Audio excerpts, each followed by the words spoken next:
अस्सलाम वालेकुम। Welcome to my channel voice over by Amna Shah. I hope कि आप खुश होंगे। लिसनर्स, आज मैं आपको मलिक सफदर हयात की एक और सनसनीखेज तफ्तीशी कहानी सुना रही हूँ। तो आइए सुनते हैं। कहानी शुरू करने से पहले आपसे रिक्वेस्ट है कि अगर आप मेरे चैनल पर नए हैं तो प्लीज़ मेरे चैनल को सब्सक्राइब करें। आइए तो कहानी को शुरू करते हैं। ज़ेरे नज़र कहानी एक ऐसे किरदार की है जिसने खूब से बातन को मुअज़्ज़िज़ सूरत की आड़ में छुपा रखा था। देहात के सादा लो अफराद इसकी बज़ाक़ता और ज़ाहिरी हुलिये को देखकर फ़ौरन मुतासिर हो जाते थे। लिहाजा इस अय्यार शख्स को अपना काम करने में ज़रा सी भी दुश्वारी महसूस न होती। वो इंसान नहीं, इंसान नुमा था और इसकी खाल के अंदर छुपा हुआ हैवान हर लम्हा इंसानों को खाने के लिए बेचैन रहता था।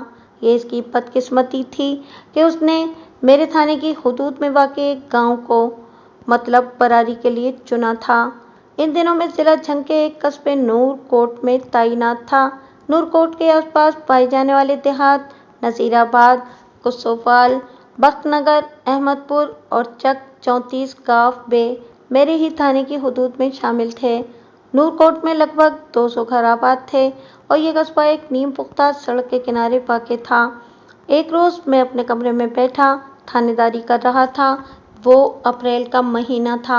इस साल मौसम गर्मा बड़ी जल्दी में दिखाई देता था।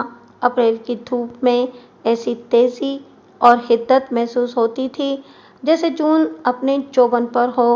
मैं खानदान के झगड़े को निपटाकर फारिग हुआ ही था कि हवलदार जुम्मा खान मेरे पास आ गया।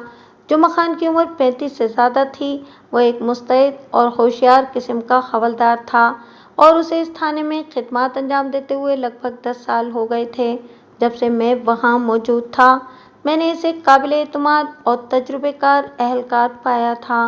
वो मेरे सामने कुर्सी पर बैठने के बाद कदरे अफसरदा लहजे में बोला, मलिक साहब, पता नहीं हमारे कस्बे की मस्जिद का तनाज़ा कब ख़त्म होगा।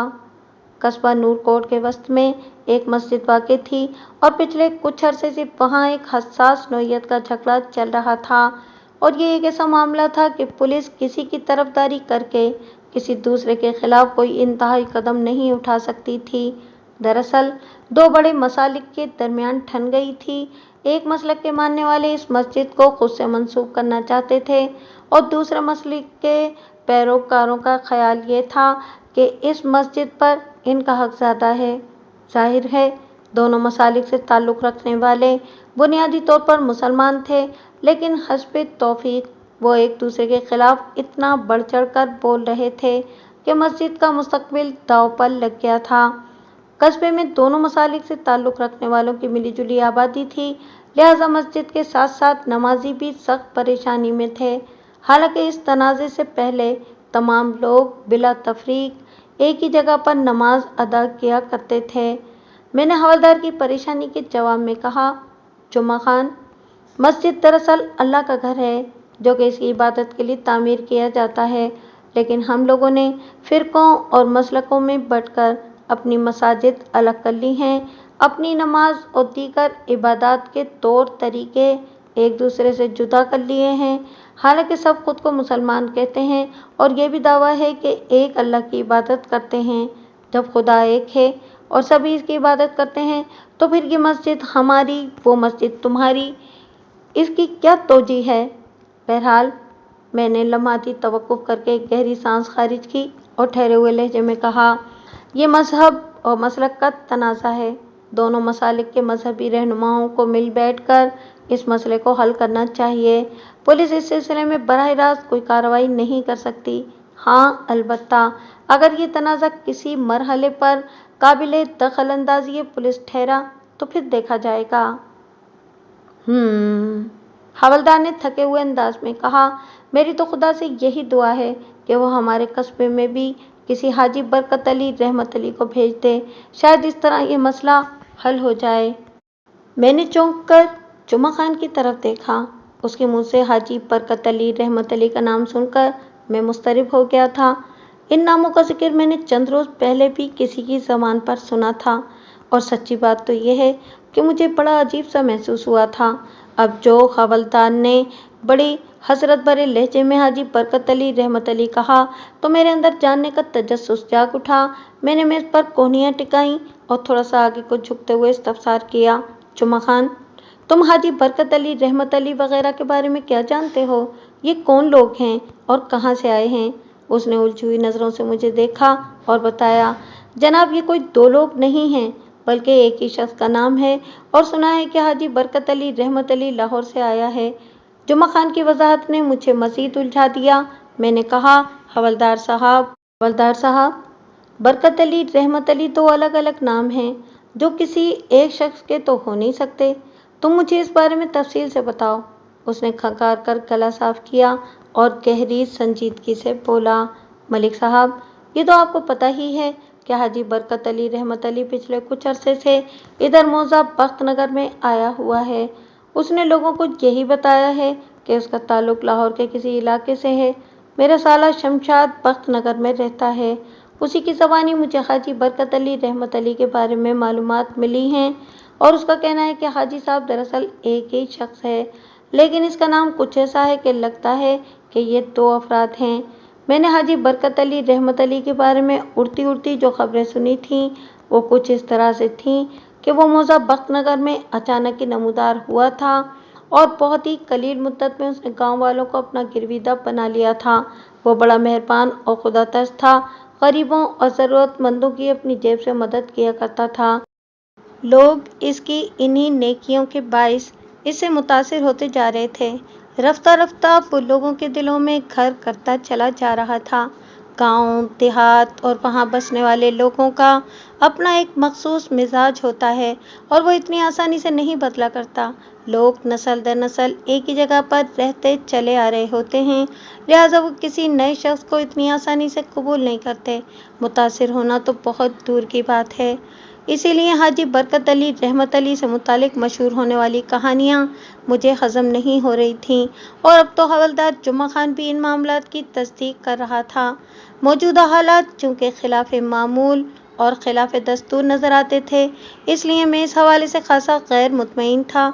मैं पिछले कई दिनों से इस पुरअसरार किरदार हाजी बरकत अली रहमत अली की असलियत खोजने का प्रोग्राम बना रहा था, लेकिन बावजूद मैं इस जानिब भरपूर तवज्जो नहीं दे सका था। अब जो जुम्मा खान ने खुद ही जिक्र छेड़ दिया तो मैंने फैसला कर लिया कि पहली फुर्सत में इस इसरार को भी हल कर ही देना चाहिए। मैंने हवलदार की वजाहत के जवाब में पूछा, जुम्मा खान, क्या तुमने हाजी बरकत अली रहमत अली को देखा है? नहीं जनाब, उसने नफ़ी में गर्दन हिलाई और बताया, मैं तो काफ़ी अरसे से बख्त नगर नहीं गया।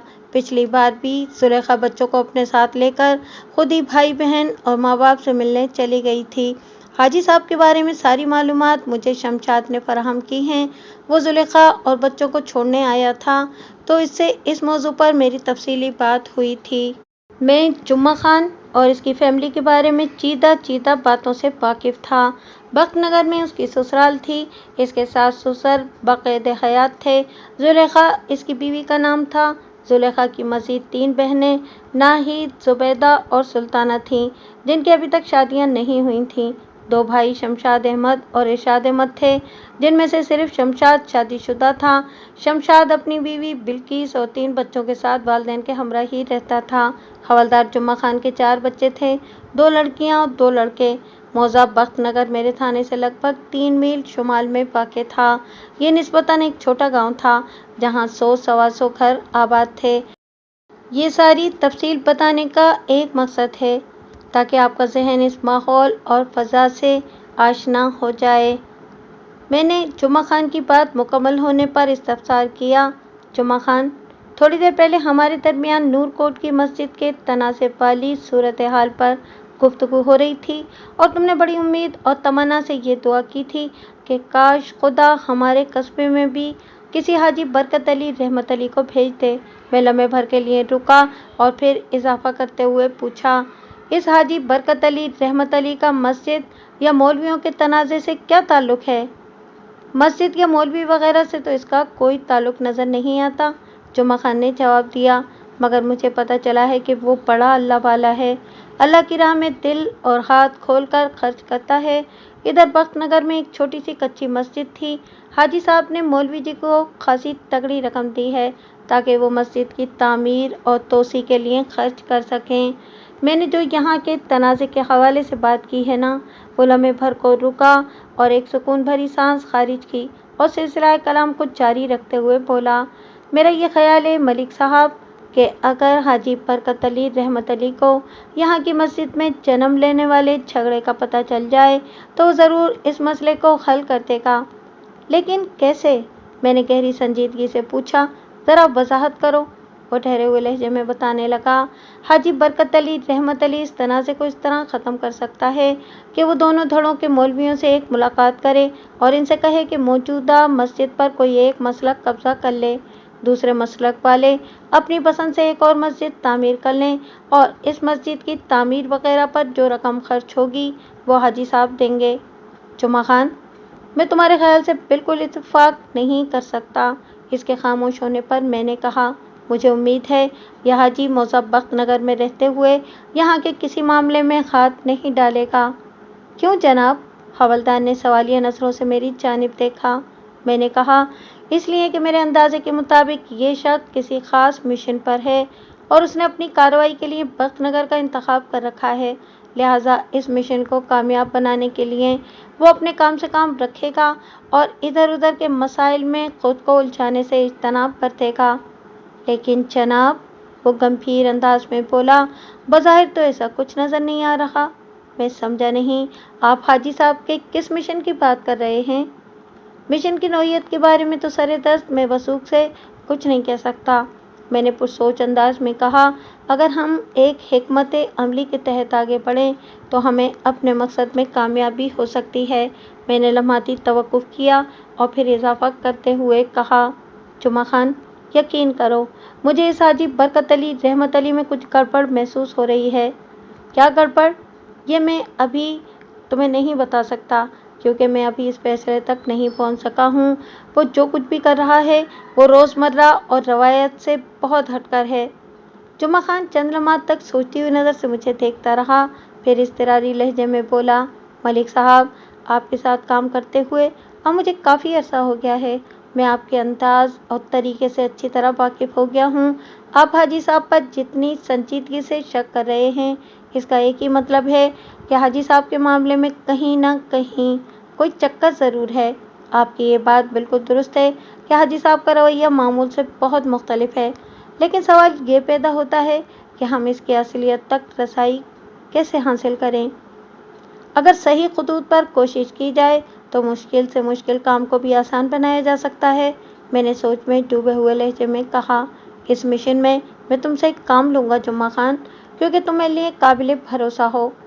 یہ آپ کی محبت اور مہربانی ہے ملک صاحب، وہ تشکرانہ انداز میں بولا، مگر میری سمجھ میں نہیں آ رہا کہ میں اس سلسلے میں کیا کردار ادا کر سکتا ہوں۔ میں سمجھاتا ہوں، میں نے بڑی رسان سے کہا، جمعہ خان، آج کل ہمارے تھانے کی حوالات تو خالی پڑی ہوئی ہے اور ادھر نور کوٹ میں جرائم کا تناسب بھی خاصا کم ہے، لہٰذا تھانے میں زیادہ مصروفیت بھی نہیں۔ میں نے ابھی جس مشن کا ذکر کیا ہے اس کا راز صرف ہم دونوں کے بیچ رہے گا۔ تم سمجھ رہے ہو نا میں کیا کہنا چاہ رہا ہوں؟ میں نے توقف کر کے سوالیہ نظروں سے حوالدار کو دیکھا تو اس نے گردن کو اسبات میں جنبش دی، پھر سینے پر ہاتھ رکھتے ہوئے بولا، آپ بے فکر ہو جائیں ملک صاحب، میں اس راز کی اپنی جان سے بھی زیادہ حفاظت کروں گا۔ آپ حکم کریں، مجھے کیا کرنا ہوگا؟ تم کل مجھ سے چند دن کی چھٹی لے کر بیوی بچوں کے ہمراہ بخت نگر روانہ ہو جاؤ۔ میں نے اپنے منصوبے کی تفصیل بیان کرتے ہوئے کہا، تھانے کے عملے کو یہی بتانا کہ تم کسی ضروری کام سے اپنی سسرال جا رہے ہو، وہاں کسی کو بیمار بھی کر سکتے ہو یا کوئی اور بھی بہانہ کیا جا سکتا ہے۔ ٹھیک ہے جناب، سمجھیں کہ میں آپ سے چھٹی لے کر چند روز کے لیے کسی ضروری کام سے بخت نگر چلا گیا۔ تھانے کے عملے میں کسی کو میری روانگی کی حقیقت کا علم نہیں۔ وہ پرجوش انداز میں بولا، آپ بتائیں مجھے وہاں جا کر کیا کرنا ہوگا؟ میں نے ایک گہری سانس خارج کی اور کہا، تمہیں بخت نگر میں رہتے ہوئے حاجی برکت علی رحمت علی کے معاملات کی ٹو لگانا ہے اور وہ اس طرح کہ اسے ذرا سا بھی شک نہ ہو، وہ اور بخت نگر کے دیگر باسی یہی سمجھیں کہ تم حاجی اور اس کے معاملات سے کوئی دلچسپی نہیں رکھتے ہو۔ ٹھیک ہے ملک صاحب، میں آپ کی بات سمجھ گیا، वो पुरसोच अंदाज में बोला। अपनी ससुराल और बख्त नगर के लोगों को तो मैं किसी किस्म का शक नहीं होने दूंगा। मैं निहायत ही होशियारी से इस मामले को संभाल लूंगा, लेकिन मसला जुलेखा का है। हवलदार को मुतज़ब्ज़ब देखा तो मैंने फौरन पूछा, जुलेखा का क्या मसला है? बच्चे तो बच्चे ही होते हैं, मासूम और सादा ज़हन, वो गंभीर लहजे में बोला। वो मुझसे कोई सवाल किए बगैर ननिहाल जाने के लिए खुशी खुशी तैयार हो जाएंगे, लेकिन मेरा ये अचानक प्रोग्राम जुलेखा को हजम नहीं होगा। वो चंद रोज़ पहले ही बख्त नगर से लौटी है। वो सवाल कर कर के मेरा दिमाग हिला देगी। इसे इस रवानगी के हवाले से मुतमईन करना बहुत ज़रूरी है। हवलदार एक माकूल बात कर रहा था। मैं इसकी बीवी जुलेखा के मिजाज से अच्छी तरह वाकिफ था। वैसे तो दुनिया भर की बीवियां इस मामले में कमोबेश एक ही जैसी होती हैं, लेकिन जुलेखा तजस्सुस, खोज, कुरैत और टो के हवाले से दूसरी बीवियों से 4 हाथ आगे नजर आती थी। हवलदार की गंभीरता के जवाब में मैंने कहा, जुम्मा खान, तुम्हारी तशवीश अपनी जगह बजा है। मैं समझ सकता हूँ कि इस अचानक प्रोग्राम के हवाले से जुलेखा तुम्हारी नाक में दम कर देगी, लेकिन ये भी तो हो सकता है कि हम मसलहत बराए तामीर की बिना पर इसे एक खूबसूरत चक्कर से मुतमईन कर दें। खूबसूरत चक्कर? इसने चौंक कर मुझे देखा। कुछ बताएं इस बारे में मलिक साहब। मैंने बताया, अगर तुम अपनी बीवी को एतमाद में लेकर ये बताओ कि निहायती खुफिया जरिए से पुलिस को एक मुखबिर ने इत्तला दी है कि आने वाले 3-4 दिनों में एक खतरनाक मफरूर मुजरिम बख्त नगर पहुंचने वाला है, लिहाजा तुम इसकी गिरफ्तारी के लिए पहले ही से वहां जा रहे हो। तुम सादा लिबास में रहते हुए इस अहम मिशन को सर करोगे। मैं लम्हे भर के लिए सांस संभार करने को रुका और फिर कहा, इस प्लानिंग में जोर और हकीकत का रंग भरने के लिए तुम जुलेखा को ताकीद कर देना कि वो इस मंसूबे के बारे में किसी को ना बताए। ये निहायत ही राजदारी वाला मामला है। तुम जुलेखा को मजीद पक्का करने के लिए इस मफरूर मुजरिम का कोई फर्जी नाम भी बता सकते हो, मसलन कादरा, पिल्ला, बख्शू, गोगा, पोपी वगैरह वगैरह। ये तरकीब अच्छी है मलिक साहब, वो दबे दबे जोश के साथ बोला। वैसे ये बात है कि मैं जिस मामले के बारे में जुलेखा को ताकीद कर दूं कि इसे राज में रखना है, तो फिर समझें इसकी ज़बान पर ताला लग जाता है। वो लम्हे भर के लिए रुका, फिर जोशीले लहजे में बोला, अगर आपका हुक्म हो तो मैं आज ही बख्त नगर रवाना हो जाता हूँ। आज नहीं, कल सुबह, मैंने फैसला कुन लहजे में कहा। आज यहाँ थाने में एक तो ज़रूरी काम है, और रात को तुम जुलेखा से बात करके इसे सूरत हाल से भी आगाह कर देना, ताकि ये कार्रवाई मंतकी अंदाज में आगे बढ़ती हुई नजर आए। ठीक है मलिक साहब, जो आपका मशवरा, वो फरमाबरदारी से बोला। अगली सुबह मैंने ज़रूरी हिदायत के साथ चंद रोज़ के लिए हवलदार जुम्मा खान को बमे एहलो अयाल मौजा बख्त नगर रवाना कर दिया। 3 रोज़ के बाद जुम्मा खान मेरे सामने बैठा था, और इस वक्त हम दोनों थाने के अंदर नहीं बल्कि मेरे क्वार्टर में थे। इस वक्त रात के 11 बजे थे। मैं इशा की नमाज के बाद सोने के लिए लेट चुका था कि क्वार्टर के बैरूनी दरवाजे पर होने वाली पुरअसरार दस्तक ने मुझे चरपाई छोड़ने पर मजबूर कर दिया। मैंने सरकारी क्वार्टर के मुख्तसर से सहन से गुजरकर दरवाज़ा खोला तो सामने जुम्मा खान को खड़े देखकर चौंक उठा। जुम्मा खान, खैरियत तो है? बेख्तियार मेरे मुंह से निकला। वो मेरे इज़्तिरारी सवाल का जवाब देने के बजाय क्वार्टर के अंदर आया, फिर दरवाजे को अंदर से बंद करने के बाद एक गहरी सांस खारिज करते हुए बोला, मलिक साहब, आएँ, अंदर बैठकर आराम से बात करते हैं। मैं इसके हमरा क्वार्टर के अकलौते कमरे में आ गया। इन दिनों मौसम खासा गर्म हो रहा था और अमूमन रात में लोग खुले सहन वगैरह में सोने लगे थे, लेकिन मैंने अभी तक अपनी चरपाई को कमरे से बाहर नहीं निकाला था। रात के आखिरी हिस्से में फ़ज़ा में खून की रच बस जाती थी और ओस भी गिरती थी, लिहाजा मैंने शब बसरी के लिए अभी सहन का रुख नहीं किया था। हवलदार जुम्मा खान इस वक्त सादा लिबास में था।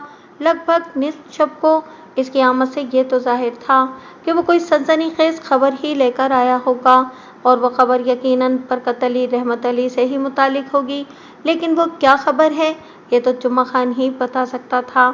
जब हम कमरे में आराम से बैठ गए तो मैंने इससे पूछा, हाँ जुम्मा खान, अब बताओ क्या बात है जो तुम्हें यूं पुरअसरार अंदाज में चोरों की तरह छुपकर मेरे पास आना पड़ा, और वो भी आधी रात को?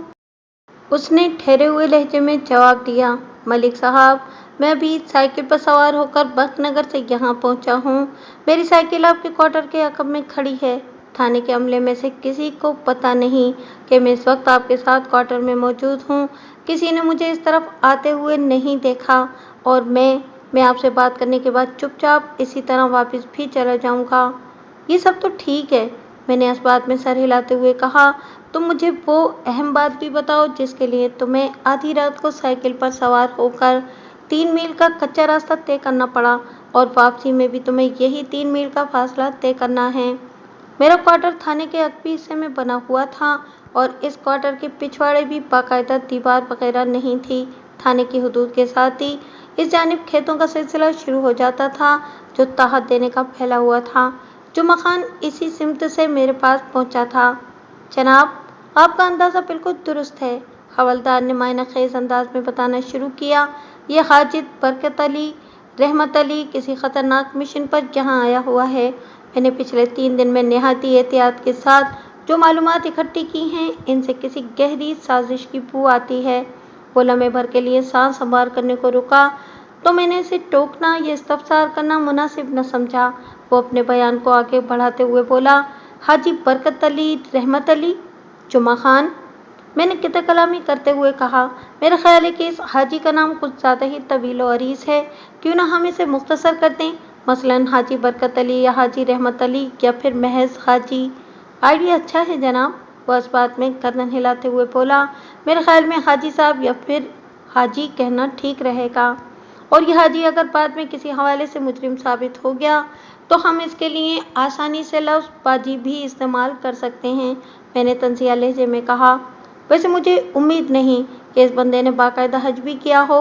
बाज़ फ्रॉड लोग अपना धंधा चमकाने के लिए मोमिनों ऐसी सूरत बनाकर और अपने नाम के साथ भारी भरकम मुअज़्ज़ज़ अल्फाज लगाकर भी काम निकालते रहते हैं। यह हाजी मुझे ऐसा ही कोई किरदार लगता है। मलिक साहब, ये बंदा तो बड़ी होशियारी से गांव के सादा मिजाज लोगों को बेवकूफ़ बना रहा है। इसका कारोबार मेरी समझ से बालातर है। जुमा खान तशवीशनाक लहजे में बोला। मैं वही तो सुनना चाहता हूँ। मैंने कहा, तुमने बख्तनगर में हाजी के जो कमालात देखे हैं वो जल्दी से मुझे बताओ ताकि मैं इस सिलसिले में किसी नतीजे पर पहुँच सकूँ। मैंने एक गहरी सांस खारिज की और ठहरे हुए लहजे में बताने लगा, मलिक साहब, जैसा कि आपको मालूम है, हाजी साहब को बख्तनगर में आए हुए ज़्यादा अरसा नहीं हुआ और इस मुख्तसर सी मुद्दत में उसने गाँव वालों को काफ़ी मुतासिर कर लिया है। खुसूसन मस्जिद की तामीर के लिए एक तगड़ी रकम देकर वो नेक दिल, खुदा तर्स और इबादत गुजार भी साबित हो गया है। मेरी मालूमात के मुताबिक वो 5 वक्त की नमाज अदा करने बाकायदा मस्जिद में जाता है और दीगर नमाजियों के साथ बड़ी मोहब्बत और इखलाक से पेश आता है। इसके बर्ताव ने लोगों को इसका गिरविदा बना दिया है। ख़ास तौर पर इम्तियाज़ जट तो इसकी कुछ ज़्यादा ही तारीफ़ करता है। ये इम्तियाज़ जट कौन है? जुमा खान सांस दुरुस्त करने के लिए रुका तो मैंने पूछ लिया। उसने जवाब दिया, इम्तियाज़ जट हाजी का मालिक मकान है। मलिक साहब, इम्तियाज़ के पास 2 मकान हैं। एक में तो वो खुद अपनी बीवी बच्चों के साथ रहता है, जबकि दूसरा उसने हाजी को किराए पर दे दिया है। हाजी ने यह मकान लेते हुए कोई मोल तोल नहीं किया। इम्तियाज़ के मुँह मांगे किराए पर वो न सिर्फ राज़ी हो गया बल्कि उसने 3 माह का किराया पेशगी भी अदा कर दिया है। इसके साथ ही हाजी ने इम्तियाज़ के बेटे अशरफ को इराक भी भिजवा दिया है। इराक भिजवा दिया है? मैंने चौंक कर जुमा खान की तरफ देखा। क्या मतलब? मलिक साहब, हाजी लोगों को बैरून मुल्क भिजवाने का काम करता है, जुमा खान वजाहत करते हुए बोला। और ये बात पूरे बख्तपुर को मालूम है। मेरा साला भी सऊदी अरब जाने के बारे में सोच रहा है। वहाँ मजदूर की बड़ी अच्छी उजरत मिल जाती है और फिर हाजी इतनी आसानी से बाहर भिजवाता है कि बख्तनगर के सभी नौजवान बैरून मुल्क जाने के लिए परतोल रहे हैं। 2 रोज़ पहले 3 लड़के बख्तनगर से गए हैं, जिनमें इम्तियाज़ जट का बेटा अशरफ भी शामिल था। मुझे पता चला है कि 3 दिन बाद हफ्ते की रात 4 लड़कों का एक और ग्रुप बख्तनगर से रवाना होने वाला है। मैंने सोच में डूबे हुए लहजे में कहा, ये जो तुम बता रहे हो कि हाजी बड़ी आसानी से लोगों को बैरून मुल्क पहुंचा देता है, इसका क्या मतलब है? क्या उसके अपने जहाज़ चलते हैं? जहाज़ तो नहीं चलते जनाब, मैं इसके तरीक़ाकार की बात कर रहा हूँ, वो वजाहत करते हुए बोला। वो जितनी आसानी और सहूलत से लोगों को लेकर जा रहा है वो समझ से बालातर है। आप खुद बताएं जनाब, एक पाई पैसा लिए बगैर कोई किसी को मुल्क से बाहर लेकर जाता है क्या? क्या क्या वो मुफ्त में लोगों को लेकर जा रहा है? मैंने हैरत भरी नज़र से हवलदार को देखा। मुफ्त में नहीं जनाब, उधार में, वो मैनाखेज लहजे में बोला। और हाजी साहब की यही अदा मुझे हजम नहीं हो रही। पता नहीं वो किस चक्कर में है। इसके चक्कर का मैं पता चला लूँगा, मैंने पुरसोच अंदाज में कहा। तुम मुझे उस उधार की तफसील बताओ जिसकी बिना पर हाजी लोगों को मुल्क से बाहर लेकर जाता है। आजकल की तरह उस ज़माने में पाकिस्तान से बाहर जाकर काम करने का रुझान बहुत कम था। ताहम इक्का दुक्का अफराद किस्मत आजमाई के लिए बैरून मुल्क जाया करते थे, क्योंकि वहाँ मेहनत मजदूरी का मुआवजा बहुत अच्छा मिल जाता था। लेकिन मेरे तजुर्बे और मुशाहिदे में ये बात आई थी कि पाकिस्तान से बाहर जाकर मुलाजमत करने वालों में ज़्यादा तादाद छोटे शहरों में बसने वाले अफराद की होती थी, और कोई रिक्रूटिंग एजेंट यूं गाँव देहात में डेरा जमा कर नहीं बैठता था, बल्कि बैरून मुल्क जाकर कमाई करने के ख्वाहिशमंद अफराद को खुद आगे बढ़कर ऐसे एजेंटों से रब्ता करना पड़ता था, जिनका ठिकाना अमूमन शहरों में होता था, चाहे वो शहर छोटे हों या बड़े। इस तनाजुर में हाजी बरकत अली रहमत अली का स्टाइल वाकई किसी खार की तरह जहन में चुभता था। हवलदार जुम्मा खान ने मेरे सवाल के जवाब में बताया, मलिक साहब, हाजी ने बख्तनगर में रिहाइश इख्तियार करने के बाद लोगों को अपने कारोबार के बारे में वाज़ेह तौर पर बता दिया था। इसे अपनी बिजनेस की पब्लिसिटी के लिए ज़्यादा मेहनत नहीं करनी पड़ी। इस काम के लिए उसने गांव की मस्जिद को चुन लिया है। वो 5 वक्त की नमाज पढ़ने वहां जाता है और नमाज ख़त्म होने के बाद भी काफ़ी देर तक मस्जिद ही में बैठा रहता है। इसी दौरान वो बातों ही बातों में अपना कारोबार भी चमकाता रहता है। खैर, मैं आपको हाजी के तरीक़ाकार के बारे में बता रहा था। थोड़ा तवक्कुफ़ करके उसने गहरी सांस खारिज की और सिलसिला कलाम को आगे बढ़ाते हुए मज़ीद बताने लगा। बख्तनगर के लोगों को उसने यही बता रखा है कि वो बंदों को Saudi Arab, Kuwait, Iraq, Iran, Libya, लबनान, उर्दन, बहरीन और दीगर अरब ममालिक भी भेजता है। किसी भी मुल्क में जाने का मुआवजा बराबर है 5,000 रुपये। और दिलचस्प बात यह है कि वो किसी से भी पेश की रकम नहीं ले रहा, बल्कि सबसे यही कह रहा है कि जब बंदा बैरून मुल्क जाकर मुलाजमत पर लग जाए और इसे पहली तनख्वाह मिल जाए तो वो इसके वारिसों से रकम वसूल कर लेगा। हालांकि अमूमन ये होता है कि ऐसे एजेंट रकम एडवांस में लेते हैं, और इस किस्म के काम के लिए 5,000 की रकम भी बहुत ज़्यादा है। लेकिन चूँकि लोगों को पैसे पहले नहीं देना पड़ रहे, इसलिए इन्हें ये रकम ज़्यादा नहीं लग रही। यही सच मेरे जहन को उलझा रहा है। तुम्हारा जहन बिलावजह नहीं उलझ रहा जुम्मा खान, मैंने ठहरे हुए लहजे में कहा। यह हाजी इस रिक्रूटिंग के धंधे की आड़ में कोई नहायत ही खतरनाक खेल खेल रहा है। लोगों के सादा मिजाज लोग इस शातिर की चाल को नहीं समझ सकते। मेरा ध्यान तो बार बार इसी गिरोह की तरफ जा रहा है। कौन सा गिरोह जनाब? हवलदार ने इज़्तिरारी लहजे में पूछा। मैंने इसके इस्तफसार को नज़रअंदाज करते हुए दरियाफ्त किया। जुम्मा खान, तुमने बताया है कि हाजी का ताल्लुक लाहौर से है और वो बख्तनगर में इम्तियाज़ जट का मकान किराए पर लेकर रह रहा है। इसकी फैमिली में कितने अफराद हैं? फ़िलहाल तो वो अकेला ही आया है, जुम्मा खान ने जवाब दिया। गांव वालों को उसने बताया है कि उसकी एक बीवी और 3 बच्चे हैं, 2 बेटियां और 1 बेटा। बड़ी बेटी सोफिया ने तालीम मुकम्मल कर ली है, लेकिन सदफ और इमरान के आजकल इम्तहानात हो रहे हैं, इसलिए इन लोगों को फौरी तौर पर गांव में नहीं लाया जा सकता। गर्मियों की छुट्टियों से पहले पहले वो बख्तनगर में अपने लिए ज़ाती घर तामीर कराएगा, फिर जुलाई या अगस्त में वो अपनी फैमिली को भी ले आएगा। बहुत ही काइयाँ और चालाक आदमी है ये हाजी, मैंने पूरा सा मुँह बनाते हुए कहा। बच्चों के इम्तहानात तो मार्च के इब्तिदाई हिस्से में मुकम्मल हो गए थे और मार्च को नतीजा निकला है, और पूरे पंजाब के स्कूलों में अब नई जमातें शुरू हो चुकी हैं।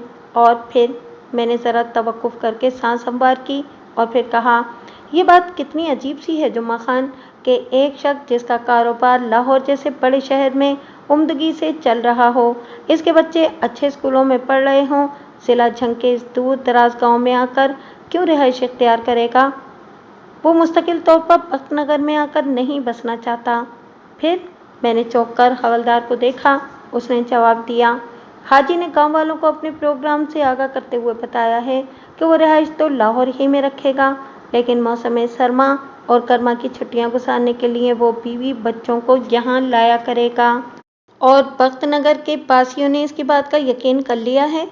जी हाँ, हवलदार ने इस बात में गर्दन हिलाई और कहा, इन बेचारों के पास यकीन करने के सिवा और कोई रास्ता ही नहीं।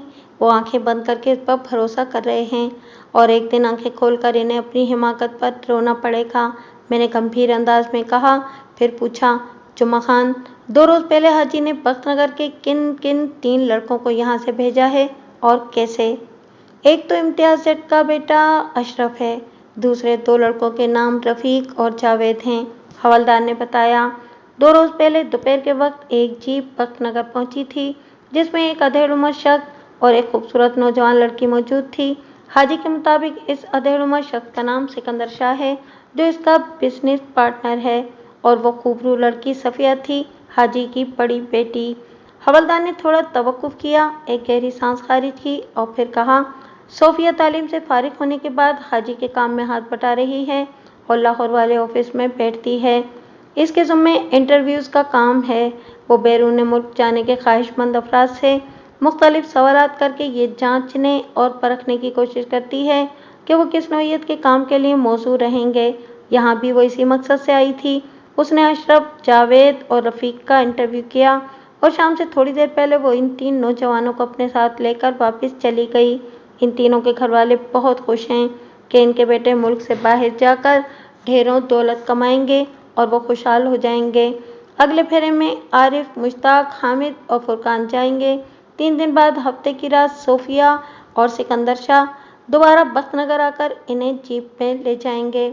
वो लम्हे भर के लिए रुका और फिर इजाफा करते हुए बोला, मलिक साहब, बख्तनगर के नौजवानों में एक खास किस्म का जोश व खरोश देखने को मिल रहा है। जवानों के अलावा अधेड़ उम्र अफराद भी बैरून मुल्क जाने के बारे में सोच रहे हैं। जैसा कि मैंने अपने साले शमशाद अहमद के बारे में बताया है, वो सऊदी अरब जाने के लिए पर तोल रहा है। क्यों नहीं, मैंने मायना खेज अंदाज में कहा।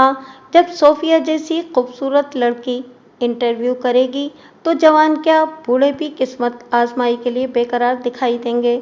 मैं तो इस बात से परेशान हो रहा हूँ कि अगर हाजी ने अपना धंधा इसी तरह जारी रखा तो बख्तनगर के अलावा आसपास के इलाके भी जवानों से खाली हो जाएंगे, क्योंकि ये खबर बख्तनगर तक ही महदूद रहने वाली नहीं, वबाई अमराज की तरह बहुत दूर तक फैलेगी। जब सारे का सारा जवान खून बैरून मुल्क मेहनत मजदूरी के लिए चला जाएगा तो यहाँ के खेतों और खलिहानों का क्या होगा? ये वाकई बहुत फिक्रमंदी की बात है। वो तशवीश भरी नज़र से मुझे देखते हुए बोला। फिर हाजी ने सोफिया की शादी का तस्करा कुछ ऐसे अंदाज में किया है कि बहुत से जवान तो बड़े रंगीन और संगीन ख्वाब भी देखने लगे हैं। मेरा मतलब है कि सोफिया के हवाले से। क्यों? मैंने आंखें सुकेड़कर जुम्मा खान को देखा और पूछा, हाजी ने ऐसी कौन सी बात कर दी है? वो गाहे बगाहे ये कहता सुना गया है कि सोफिया की वजह से उसकी रातों की नींद उड़ी हुई है, हवलदार ने बताया। इसकी परेशानी के मुताबिक सोफिया पूरी तरह बालिग हो चुकी है, तालीम याफ्ता है, सलीका शियार और खुशगुफ्तार है, लिहाजा वो जल्द से जल्द इसकी शादी करना चाहता है। बस कोई माकूल सा लड़का नज़र में आ जाए। और बख्तनगर का हर नौजवान खुद को माकूल लड़का साबित करने के लिए तैयारी में जुट गया होगा। मैंने गंभीर अंदाज में कहा, ये कमबख्त हाजी लगता है कि इंसानी नफ्सियात से खेलना बखूबी जानता है। इसका जल्द ही कोई बंदोबस्त करना होगा। मैंने लफ्ज़ बंदोबस्त पर जोर दिया तो हवलदार जुम्मा खान ने गहरी संजीदगी से पूछा, मलिक साहब, थोड़ी देर पहले मैंने आपसे एक सवाल पूछा था, लेकिन आपने जवाब ही नहीं दिया। मैं फ़ौरन समझ गया कि इसका इशारा कौन से सवाल की तरफ था। मैंने गर्दन को औसबाती चुम्बिश दी और कहा, तुम इस गिरोह के बारे में जानना चाहते हो ना, जिसका मैंने जिक्र किया था? जी हाँ, उसने जल्दी से कहा। मैंने ठहरे हुए लहजे में बताना शुरू किया, जुम्मा खान, कुछ अरसे पहले की बात है कि इन दिनों में ज़िला कसूर के एक थाने में तैनात था। एक रोज़ मुझे हेडक्वार्टर जाने का इत्तफाक हुआ तो ये किस्सा मेरे इल्म में आया था। इस हवाले से मैं बड़ा खुशकिस्मत वाक़ई हुआ हूँ कि मुझे अपने सीनियर अफसरान के साथ बैठने और गुफ्तगू करने का बारहा मौका मिलता रहा है। ऐसी ही एक नशिस्त में इस गिरोह का तस्करा भी हुआ, जिसका जिक्र मैंने तुम्हारे सामने किया है। हाजी की मशकूक सरगर्मियाँ देखकर मेरा ध्यान बार बार इसी गिरोह की तरफ जा रहा है। मैंने थोड़ा तवक्कुफ करने के बाद एक गहरी सांस खारिज की और फिर कहा, वो गिरोह बड़े मुनज़्ज़म तरीके से अपने काम में मसरूफ़ था। वो कुल 4 अफराद थे, जिनका सरगुना सफदर सुल्तान नामी एक शख्स था। ये चारों छोटे शहरों और कस्बा जात वगैरह में जाकर ऐसे नौजवानों को तलाश करते जिनकी उम्रें 15 और 25 साल के दरमियान हों, वो सेहतमंद और जवाकश हों। सबसे बड़ी बात यह कि या तो वो बेरोजगार हों और या फिर कोई ऐसा काम धंधा करते हों जिससे माकूल आमदनी न होती हो। वो ऐसे अफराद को बड़े शहरों में अच्छी और ज़्यादा आमदनी वाली नौकरियों के ख्वाब दिखाते और अपने साथ ले आते। उन्होंने अपना हेडक्वार्टर लाहौर में बना रखा था। बुनियादी तौर पर वो एक ख़तरनाक काम कर रहे थे। लोगों को मुलाजमतें वगैरह दिलवाना तो एक ढोंग था। लोग इनकी सुनहरी और चिकनी चुपड़ी बातों में ऐसा फंसते कि फिर फरार की कोई राह खुली न रहती। मैंने लम्हाती तवक्कुफ के बाद सनसनीखेज अंदाज में इजाफा किया, सफदर सुल्तान और उसके 3 साथी दर हकीकत बुर्दा फरोश थे। बुर्दा फरोश? जुमा खान ने चौंक कर मुझे देखा। यानी कि वो धोखे से अपने जाल में फंसे हुए लोगों को फरोख्त कर देते थे? बिल्कुल, बुर्दा फरोश यही करते हैं, मैंने तस्दीकी अंदाज में कहा। लाहौर पहुंचाने के बाद वो इन्हें 2-2, 3-3 करके कराची भिजवा देते। इस काम के लिए एक अलग टीम मौजूद थी। मुबैना बुर्दों से कहा जाता कि इन्हें पानी के जहाज़ पर नौकरी मिली है। इस तरह वो सितम नसीब इंसानों के एक ऐसे गिरोह के हत्थे चढ़ जाते जो उन्हें अपने साथ समंदरी रास्ते से मौरितानिया, तंजानिया और मोज़म्बिक वगैरह ले जाता, जहाँ एक मंडी में बाकायदा इनका नीलाम होता। तब इन लोगों को मालूम होता कि वो जिंदगी भर के लिए गुलाम बनाए जा चुके हैं। बहरहाल वे सांस लेने के लिए रुका और फिर अपनी बात मुकम्मल करते हुए कहा, पुलिस ने निहायत ही खुफिया अंदाज में इस गिरोह की निगरानी की और एक रात इन्हें रंगे हाथों पकड़ लिया गया। पुलिस के हत्थे सिर्फ सफदर सुल्तान और उसके 3 साथी ही चढ़े थे। आगे की चेन को गिरफ्त में नहीं लाया जा सका था। सफदर सुल्तान एंड कंपनी की गिरफ्तारी से अगला सेटअप मुहतात हो गया और इससे पहले कि पुलिस इन पर हाथ डालती, वो गधे के सींगों के मानिंद मंजर से गायब हो गए। पुलिस को इस ऑपरेशन में जुज़वी कामयाबी हो सकी थी। सफदर सुल्तान और उसके तीनों साथियों पर बाकायदा मुकदमात चलाए गए और वो लोग अदालत से सज़ा पाकर जेल चले गए थे और अभी यकीनन वो किसी जेल ही में सड़ रहे होंगे। कुछ अर्सा पहले तक मेरा यही ख्याल था, लेकिन हाजी बरकत अली रहमत अली की खुफिया सरगर्मियों को देखते हुए मैं ये सोचने पर मजबूर हो गया हूँ कि कहीं ये भी इसी सिलसिले की कड़ी तो नहीं। आपकी बात दिल को लग रही है मलिक साहब, हवलदार ताईदी अंदाज में गर्दन हिलाते हुए बोला। हाजी ने जिन 3 नौजवानों को मुल्क से बाहर भिजवाने के लिए बख्त नगर से रवाना किया है, इनकी उम्रें जावेद 18 साल, रफ़ीक 23 साल और अशरफ 24 साल हैं। इसी तरह आरिफ, हामिद, फुरकान और मुश्ताक की उम्रें भी बिलतरतीब 16, 19, 20 और 22 साल हैं। ये ज़्यादा से ज़्यादा मेहनत करने की उम्र है और इस किस्म के बुर्दे ज़्यादा कीमत पर फ़रोख्त होते हैं।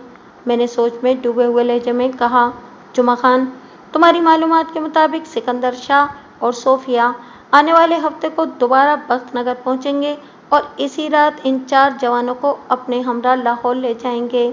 जी मलिक साहब, मेरी मालूमात गलत नहीं हो सकती, वो पुरवसूख अंदाज में बोला। मैंने गैर महसूस अंदाज में आपकी हिदायत के मुताबिक बड़ी मेहनत और एहतियात से ये मालूमात इकट्ठी की हैं। हमें हफ्ते की शाम बख्त नगर में एक ज़बरदस्त कार्रवाई डालना चाहिए। मैंने सुल्तान शाह की जीप का नंबर भी नोट कर लिया है। वेरी गुड, शाबाश। मैंने तारीफी नज़रों से जुम्मा खान को देखा और जीप के नंबर के हवाले से इस्तफसार किया। उसने बताया, मलिक साहब, वो एक लैंड रोवर जीप है जिस पर लाहौर की नंबर प्लेट लगी हुई है, LED 78। मैंने मायनाखेज अंदाज में गर्दन हिलाई, फिर ठहरे हुए लहजे में कहा, जुमा खान, कार्रवाई तो डाली जाएगी और बड़ी भरपूर डाली जाएगी, लेकिन इसके लिए तैयारी करना होगी। आने वाले हफ्ते के दिन में अभी काफ़ी वक्त है। मुझे उम्मीद है कि सब ठीक हो जाएगा। तुम एक काम करो। मैं बोलते बोलते रुका तो हवलदार ने इज़्तिरारी लहजे में पूछा, जी मलिक साहब, कौन सा काम? मैंने इसके इस्तफसार का जवाब देने के बजाय पूछा, तुम्हारा अभी का क्या प्रोग्राम है? मेरा मतलब है कि तुम अभी वापस बख्त नगर जाओगे या रात इधर ही नूरकोट में गुजारने का प्रोग्राम है? मैं जुलेखा से ये कहकर आया था कि एक ज़रूरी काम के लिए मुझे नूरकोट जाना है। हवलदार ने जवाब दिया, अगर जल्दी फारिग हो गया तो वापस आ जाऊंगा, वरना उधर ही रुक जाऊंगा और अगली सुबह आऊँगा। जब से मैंने इसे बताया है कि मैं एक ख़तरनाक मुजरिम की तलाश और गिरफ्तारी के सिलसिले में एक ख़ास मिशन पर हूँ, वो ज़्यादा सवाल नहीं करती। अगर मैं रात को वापस बख्तनगर नहीं भी गया तो इससे कोई फ़र्क नहीं पड़ेगा। मैंने एक जमा ही ली और रेस्ट वॉच पर निगाह डालते हुए कहा, इस वक्त रात का 1 बज रहा है। इतनी रात गए वापस जाना मुनासिब नहीं। खामखा तुम्हारी ससुराल वालों को भी शक होगा कि ये तुम किस किस्म की मसरूफियत में फंसे हुए हो। ठीक है मलिक साहब, मैं सुबह सवेरे निकल जाऊंगा, वो तायदी अंदाज में गर्दन हिलाते हुए बोला। आप मुझे कोई काम बता रहे थे? हाँ, मैं कह रहा था, मैंने उसकी आंखों में देखते हुए कहा, तुमने बख्तनगर में रहते हुए बड़े काम की मालूमात इकट्ठा की हैं। मेरे ख्याल में आने वाले 2-3 दिन भी तुम्हें वहीं गुजारना चाहिए, हत्ता कि हाजी और उसके अज़ाइम मज़ीद खुलकर सामने आ सकें। हम जुमे की शाम को दोबारा मिलेंगे और ताज़ा तरीन सूरत हाल की रोशनी में हफ्ते की शाम के लिए कोई मौसर हिकमत अमली तरतीब देंगे। अगर हाजी पर कच्चा हाथ डाला गया तो काम खराब हो जाएगा। हमारी तैयारी और कार्रवाई में कोई कमी, कोई झोल नहीं होना चाहिए। बिल्कुल ठीक, वो फर्मा बरदारी से बोला। मैं अलग सुबह बख्तनगर रवाना हो जाता हूँ और वहाँ का महाज संभाल लेता हूँ। इस दौरान में यानी जुमे की शाम से पहले अगर कोई इमरजेंसी पेश आ गई तो मैं आपके पास आ जाऊँगा। मैंने उसकी तजवीज़ की तायद की और पूछा, जुमा खान, क्या तुम्हें इस बात का अंदाज़ा है कि जीप किस रास्ते से बख्तनगर पहुँची थी और वापसी में इसने कौन सा रास्ता इख्तियार किया था? जनाब, मैंने भी इस बारे में छानबीन की है, वो फ़ख्रिया लहजे में बोला। वो लोग झंग की तरफ से आए थे, यानी हमारे थाने के सामने से गुजरे थे। इसी सड़क पर आगे जाकर, जैसा कि आप जानते हैं, एक कच्चा रास्ता शुमाल की सिमत निकलता है, जो 80 दर्जे के ज़ाविये पर आगे बढ़ते हुए सीधा बख्तनगर तक पहुँचता है। सिकंदर शाह ने आमद और शुद्ध के लिए यही रास्ता इख्तियार किया था। मैंने एक गहरी सांस खारिज करते हुए कहा, अगर सिकंदर शाह बख्तनगर के जवानों को लेकर वाकई लाहौर गया है तो इसे मेरे थाने के सामने से गुजरकर पहले झंग शहर जाना पड़ा होगा और वो झंग शहर से आगे लाहौर की सिमत रवाना हुआ होगा। मेरे क्वार्टर में सिर्फ एक ही चारपाई थी जो कि मेरे इस्तेमाल में रहती थी।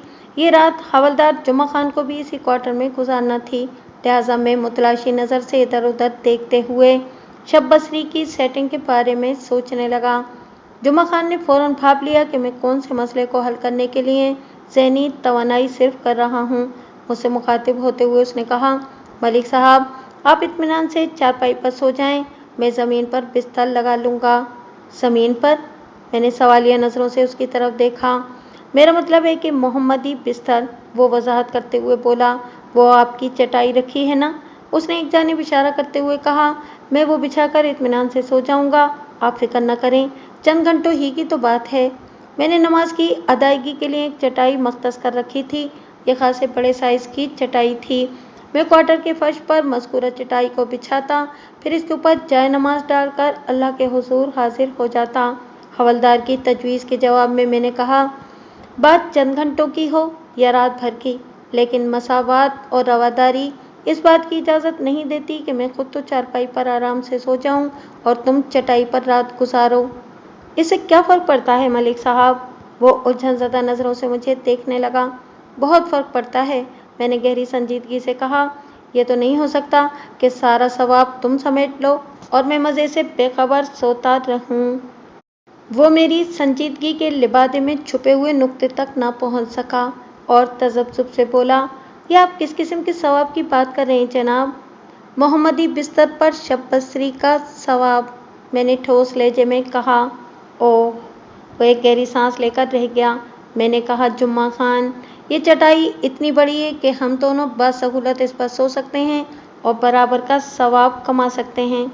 लेकिन जनाब, आप तो थाना इंचार्ज, मैं थाना इंचार्ज और तुम हवलदार सिर्फ फ़राइज़ की बजावरी के लिए हैं, और वो भी ड्यूटी के औकात में।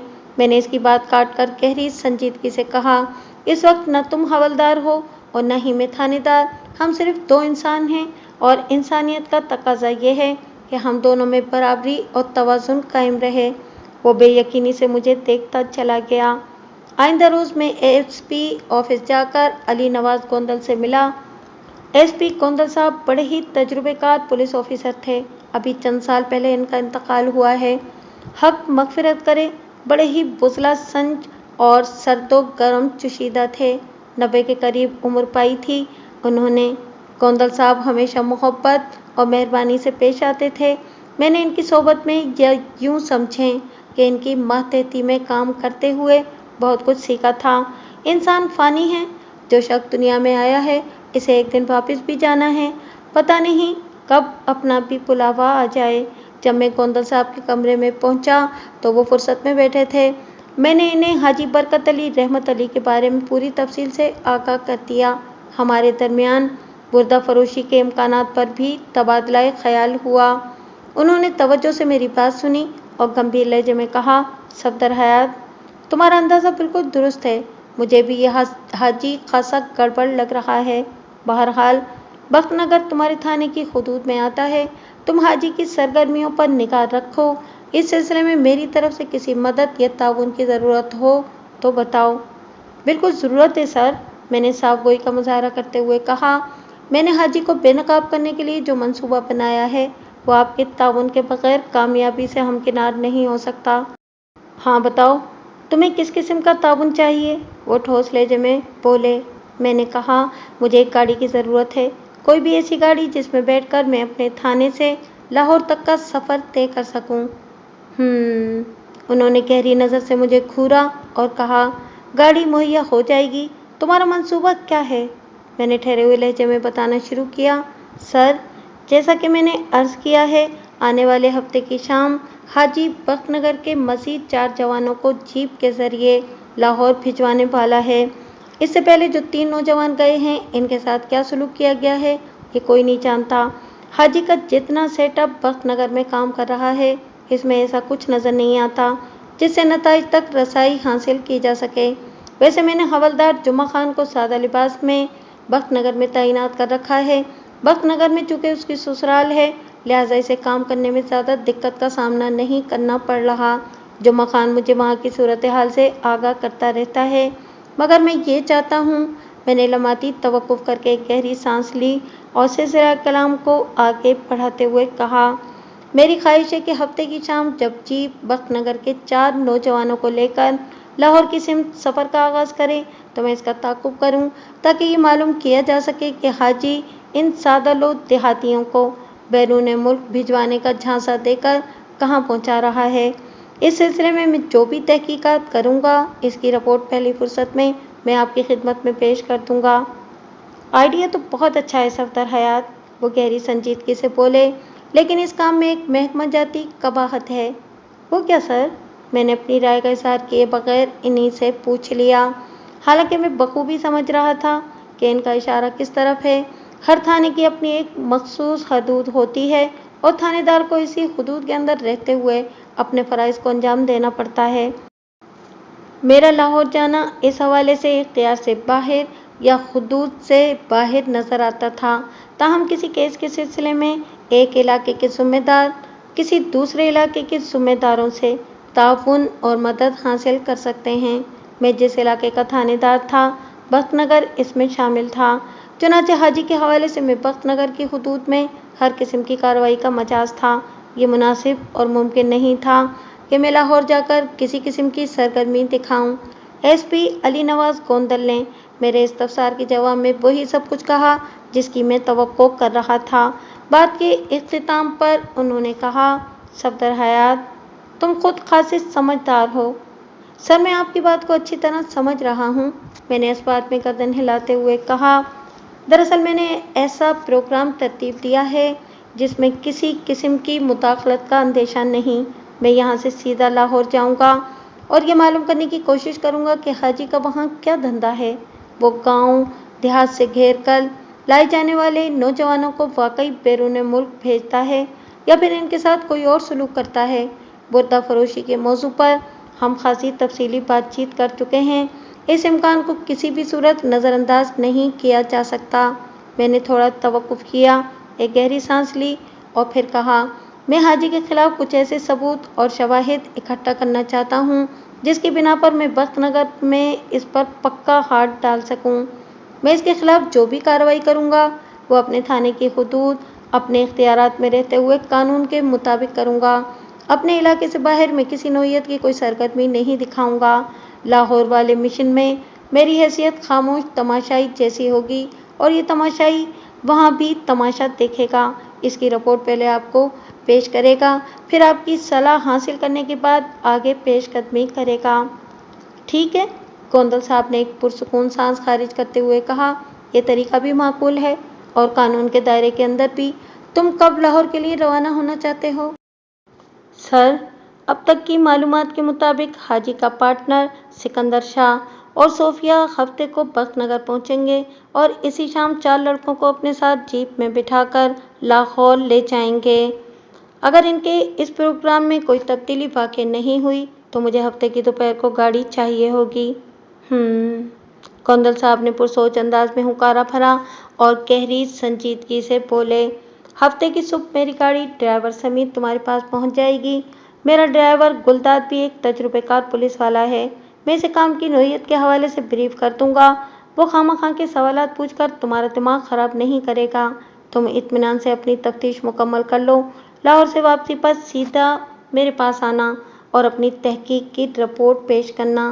वो लम्हे भर के लिए रुके और फिर कहा, कबल अज़ वक्त इस बारे में कुछ नहीं कहा जा सकता कि तुम्हें लाहौर में कितना वक्त लगेगा। वहाँ देर भी हो सकती है, लिहाजा मुनासिब यही होगा कि तुम लोग अगले रोज़ यानी इतवार को वापस आ जाओ। गुलदाद के रिश्तेदार लाहौर में मौजूद हैं, तुम रात इनके घर में ठहर सकते हो। मैं इस सिलसिले में गुलदाद को ज़रूरी हिदायत दे दूँगा। ये प्रोग्राम बिल्कुल मुनासिब है सर, मैंने ममनूनियत भरे लहजे में कहा। उन्होंने तहकमाना अंदाज में कहा, लाहौर की जानिब रवाना होने से पहले तुम खबरदार जुम्मा खान को वापस थाने बुला लेना। तुम्हारी गैर मौजूदगी में किसी ज़िम्मेदार तजुर्बेकार शख्स का थाने में हाजिर रहना बहुत ज़रूरी है। ओके सर, मैं ऐसा ही करूँगा, मैंने फर्माबरदारी से कहा। एक बात और, वो कुछ सोचते हुए बोले, जाहिर है कि तुम और गुलदाद अवामी लिबास में लाहौर जाओगे ताकि किसी को, खुसूसन हाजी एंड कंपनी को, किसी किस्म का कोई शक ना हो। मैं कार की नंबर प्लेट पर से पंजाब पुलिस के अल्फाज भी आरजी तौर पर गायब कर दूंगा। इसके अलावा तुम्हें ताक़ुब में भी बहुत एहतियात से काम लेना होगा। जीप वालों को ये एहसास नहीं होना चाहिए कि थाने से कोई कार इनके पीछे लगी है। सवाल ही पैदा नहीं होता सर, मैंने पुरयकीन लहजे में कहा। ताक़ुब का आगाज़ या तो चंद सौ गज़ पीछे से किया जाएगा और या फिर चंद सौ गज़ आगे से, यानी मैं झंग शहर की तरफ जाने वाली सड़क पर पहले से मौजूद रहूँगा। लैंड रोवर जीप जैसे ही बख्त नगर से आने वाली कच्ची सड़क को छोड़कर नीम पुख्ता सड़क पर चढ़ेगी, गैर महसूस अंदाज में इसका ताक़ुब शुरू हो जाएगा। आप इस सिलसिले में बिल्कुल बेफिक्र हो जाएं। मैं किसी भी मरहले पर एहतियात का दामन हाथ से नहीं छोड़ूंगा। वेरी गुड, उन्होंने सराहने वाले अंदाज में कहा। Wish you good luck. मैंने इस गिरांकद ताउन पर उनका शुक्रिया अदा किया और वापस आ गया। जुमे की शब को हस्बे वादा हवलदार जुम्मा खान मेरे पास मौजूद था। हमारी ये मुलाकात थाने के अंदर ही हुई। इस वक्त थाने में अमले के दीगर अफराद भी मौजूद थे। जिस किसी ने भी इसकी वापसी के बारे में सवाल किया, उसने उन्हें ये कहकर खूबसूरती से टाल दिया कि वो 1-2 दिन में वापस आ जाएगा। अभी तो वो सिर्फ थाना इंचार्ज साहब से मिलने आया है।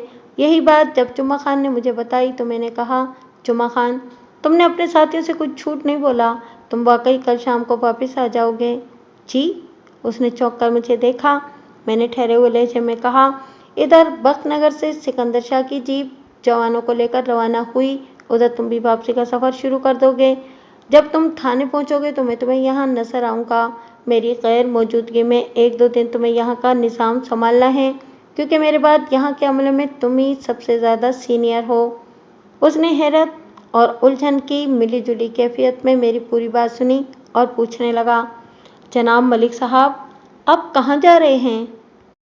इसके इस्तफसार के जवाब में मैंने मुख्तसर अल्फाज में इसे अपनी और गोंदल साहब की मुलाकात और आइंदा की प्लानिंग के बारे में आगाह कर दिया और आखिर में कहा, यह मंसूबा सिर्फ 3 अफराद के दरमियान है, यानी एसपी साहब, मैं और तुम।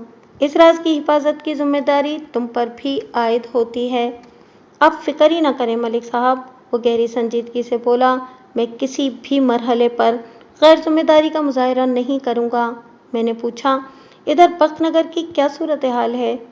सब कुछ मामूल के मुताबिक चल रहा है, उसने बताया। वहाँ के 4 जवान बड़ी बेताबी से हफ्ते की शाम का इंतजार कर रहे हैं, जब वो सिकंदर शाह के साथ जीप पर सवार होकर बख्तनगर से लाहौर की सिमत रवाना होंगे। हफ्ते की शाम का तो मुझे भी बेचैनी से इंतजार है जुम्मा खान, मैंने पुरख्याल अंदाज में कहा। ये बताओ कि हाजी ने प्रोग्राम में कोई तब्दीली तो नहीं की? नहीं जनाब, वो नफ़ी में गर्दन हिलाते हुए बोला, प्रोग्राम वही है जो मैं आपको बता चुका हूँ। मैंने अपनी मालूमात को ताज़ा रखने के लिए इन 4 जवानों से भी गाहे बगाहे और फर्दन बात की है।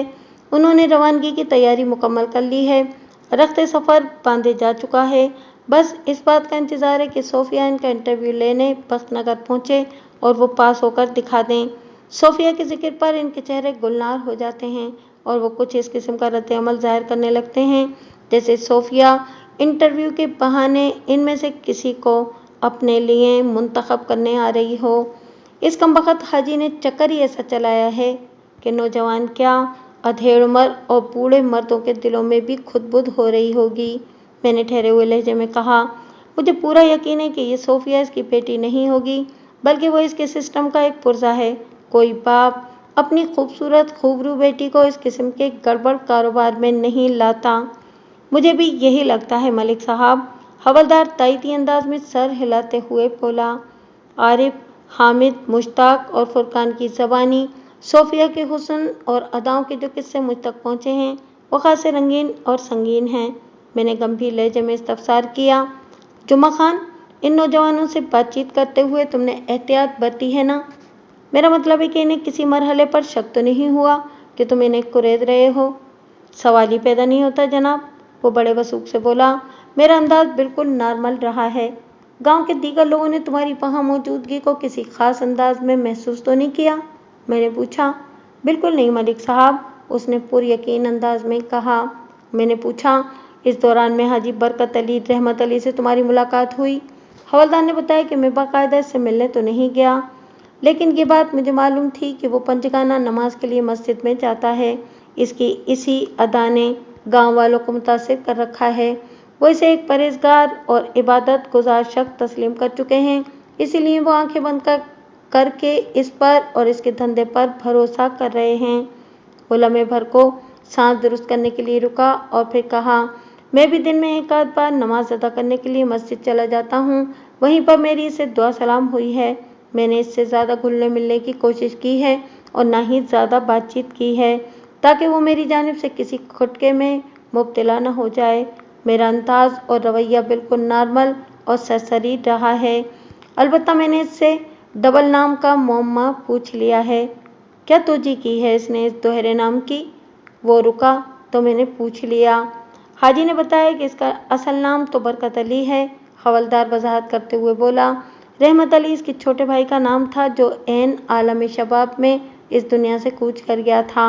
हाजी अपने छोटे भाई रहमत अली से बेपनाह मोहब्बत करता था। इसकी मौत ने हाजी को काफ़ी अरसे तक बेकल और अफसरदा रखा और इस भाई की याद को सदा ताज़ा रखने के लिए हाजी ने इसका नाम अपने नाम के आगे लगा लिया। बहुत खूब, मैंने इस्तेज़ाई अंदाज में कहा। लोग अपने नाम के साथ अमूमन बाप का नाम जोड़ते हैं और हाजी ने छोटे भाई के नाम को अपने नाम के साथ नथी कर लिया है। ये तो वही बात हुई, तुम्हारा 100 6 बीसियों का और हमारा 100 4 बीसियों का, कर लो जो करना है। बहरहाल मुझे हाजी के हुलिये और वज़ीक़ते के बारे में कुछ बताओ, हवलदार जुम्मा खान ने बड़ी तफसील से मेरे इस्तफसार का जवाब दिया और आखिर में बोला। मलिक साहब, हाजी की शख्सियत का तासुर कुछ अच्छा नहीं है। वो तो गांव वालों की सादगी और मासूमियत का नाजायज़ फ़ायदा उठा रहा है, वरना अगर उसकी इबादत और लच्छेदार बातों से ऊपर आकर देखा जाए तो वो खासा मकरू नज़र आएगा। मैंने अपनी पूरी तवज्जो से उसकी बात सुनी और उसके खामोश होने पर कहा, जुम्मा खान, तुमने मुझे सिकंदर शाह की जीप का मेक और नंबर बता दिया है। वो एक rough and tough land rover jeep है जिस पर LED 78 की नंबर प्लेट लगी हुई है। मैं गलत तो नहीं कह रहा था? मैंने बात अधूरी छोड़कर सवालिया नज़रों से हवलदार की तरफ देखा तो उसने जल्दी से कहा, नहीं मलिक साहब, आप जीप के बारे में तो बिल्कुल ठीक बता रहे हैं। मैंने पूछा, मज़कूरा जीप का रंग कैसा है? वो मटियाले से रंग की जीप है, हवलदार ने जवाब दिया। आप इसे खाकी रंग भी समझ सकते हैं। ठीक है, अब एक आखिरी बात भी बता दो, मैंने सोच में डूबे हुए लहजे में कहा। क्या सिकंदर शाह खुद ही जीप ड्राइव करता है या उसके साथ कोई ड्राइवर भी होता है? जनाब, सिकंदर शाह खुद ही ड्राइव करता है, हवलदार ने बताया। लाहौर से सिर्फ 2 अफराद जीप में बैठकर आते हैं, एक सिकंदर शाह और दूसरी हाजी की मुबैना बेटी सोफिया। सोफिया सिकंदर शाह के पहलू में पैसेंजर सीट पर बैठती है। वापसी में इनके हमरा जाने वाले नौजवानों को जीप के अगले हिस्से में बिठाया जाता है। मैंने इसके बाद हवलदार जुम्मा खान को चंद नसीहतें की और ख़ास तौर पर इस बात की ताकीद की कि जैसे ही वो खाकी जीप बख्तनगर से रवाना हो, इसे थाने में पहुंचना है। थोड़ी देर के बाद वो मुझसे रुखसत हो गया। जुम्मा खान के जाने के बाद मैं अगले रोज़ का प्रोग्राम तरतीब देने लगा। बख्तनगर कस्बा नूरकोट से शुमाली सिमत में वाक़ था और इन दोनों गांव के दरमियान लगभग 3 मील का फासला हाइल था। एक कच्चा रास्ता थाने वाली नीम पुख्ता सड़क से सीधा बख्तनगर की तरफ जाता था। इस कच्चे रास्ते की एक जानिब एक नहर रवां तवां थी, जबकि दूसरी तरफ खेतों का वसी और सिलसिला फैला हुआ था। गोया वो रास्ता कच्चा और बेढंगा होने के बावजूद भी अपने मुसाफिरों को फरत बख्श मंजर और खुशनुमा फ़ज़ा फराहम करता था। इस रास्ते पर साइकिल सवार, घुड़सवार, टांगा सवार और पैदल हर तरह के मुसाफिरों की आमदोरफ्त जारी रहती थी। मैंने जिस नहर का जिक्र किया है वो शुमालन जुनूबन बहती थी और नीम पुख्ता सड़क के नीचे से गुजरकर ज़ेरी इलाके को सैराब करते हुए आगे ही आगे जुनूबी सिमत में बहती चली जाती थी। सड़क के इस मकाम पर एक पुल बना हुआ था जहाँ से नहर गुजरती थी और मैं इस वक्त इसी पुल के करीब मौजूद था। वो असर और मगरिब का दरमियानी वक्त था। फ़ज़ा में अच्छी खासी तपिश मौजूद थी। अमूमन अप्रैल की शामें खासी खुशगवार हुआ करती हैं, लेकिन इस साल मौसम गर्मा खासे जलाल में नज़र आता था। मेरे साथ इस वक्त एसपी अली नवाज गोंदल का ड्राइवर गुलदाद भी मौजूद था। गुलदाद दिन ही में गोंदल साहब की कार लेकर मेरे पास आ गया था। ये एक छोटी सी फियाट कार थी जिसका रंग नीला था। एसपी साहब की हिदायत के मुताबिक कार की नंबर प्लेट पर से पंजाब पुलिस के अल्फाज साफ कर दिए गए थे ताकि सिकंदर शाह को किसी किस्म का शक व शुबा न हो। गुलदाद एक समझदार, तजुर्बेकार और चाको चौबंद पुलिस एहलकार था। ऐसे मुस्तैद लोगों के साथ काम करने का मज़ा आता है। मैं पैसेंजर सीट पर बराए जमान था और गुलदाद खान कार के साथ कुछ ऐसे अंदाज में मसरूफ़ था जैसे इसमें पैदा हो जाने वाला कोई फॉल्ट दूर करने की कोशिश कर रहा हो। ये सब एक किस्म की अदाकारी थी ताकि किसी को हमारे बारे में कोई शक ना हो। हम दोनों इस वक्त अवामी लिबास में मलबूस थे। कार को ऐसे जाविये से खड़ा किया गया था कि पैसेंजर सीट से नीम पुख्ता सड़क का वो मकाम बड़ा वाज़ेह दिखाई देता था जहाँ पर बख्तनगर की तरफ से आने वाला कच्चा रास्ता आकर मिलता था। खाकी जीप जैसे ही कच्चे रास्ते पर नमूदार हुई, मेरी निगाह में आ जाती। हम इस वक्त नीली फियाट को हरकत में फ़ौरन ले आते। हमारी कोशिश ये होती कि जब खाकी जीप झंग शहर की तरफ जाने वाले नीम पुख्ता सड़क पर कदम रखे तो हम चंद गज के फासले पर इससे आगे हों। सिकंदर शाह को यही महसूस हो कि हम मुखालिफ सिमत से आ रहे थे और अब इत्तेफाक से इनके आगे हैं। ये एक फितरी सी सिचुएशन होती, लिहाजा सिकंदर शाह का इस तरफ ध्यान ही नहीं जा सकता था कि हम इनका पीछा पकड़े हुए हैं। इसी तरह आगे पीछे चलते हुए हम थाना, टांगा स्टैंड और बस स्टॉप से आगे बढ़ते और झंग शहर की जानिब रवां तवां हो जाते।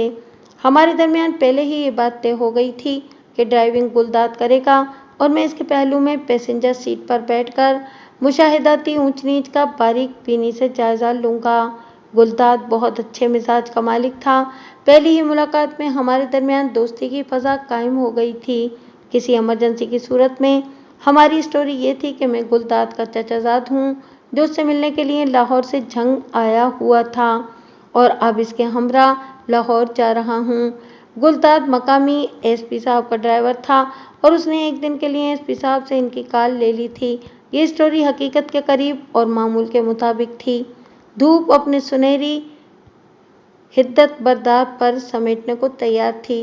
कि मटियाले रंग की जीप मेरी निगाह में आ गई। वो कच्चे रास्ते पर उछलती, धूल उड़ाती, बेहंगम अंदाज में पुख्ता सड़क की जानिब बढ़ रही थी।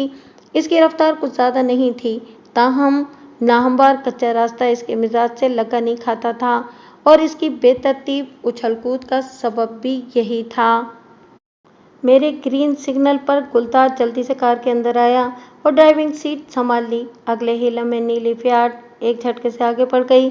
जब हम कच्ची और नीम पुख्ता सड़कों के मिलाप वाले एक मकाम से 40 गज आगे पहुंचे तो खाकी जीप भी नीम पुख्ता सड़क पर आ गई। मैंने अगली मंजर दिखाने वाले आईने में निगाह डाली। खाकी जीप मुझे बड़ी वाज़ेह नजर आई। सबसे पहले मैंने इसकी नंबर प्लेट पर ध्यान दिया।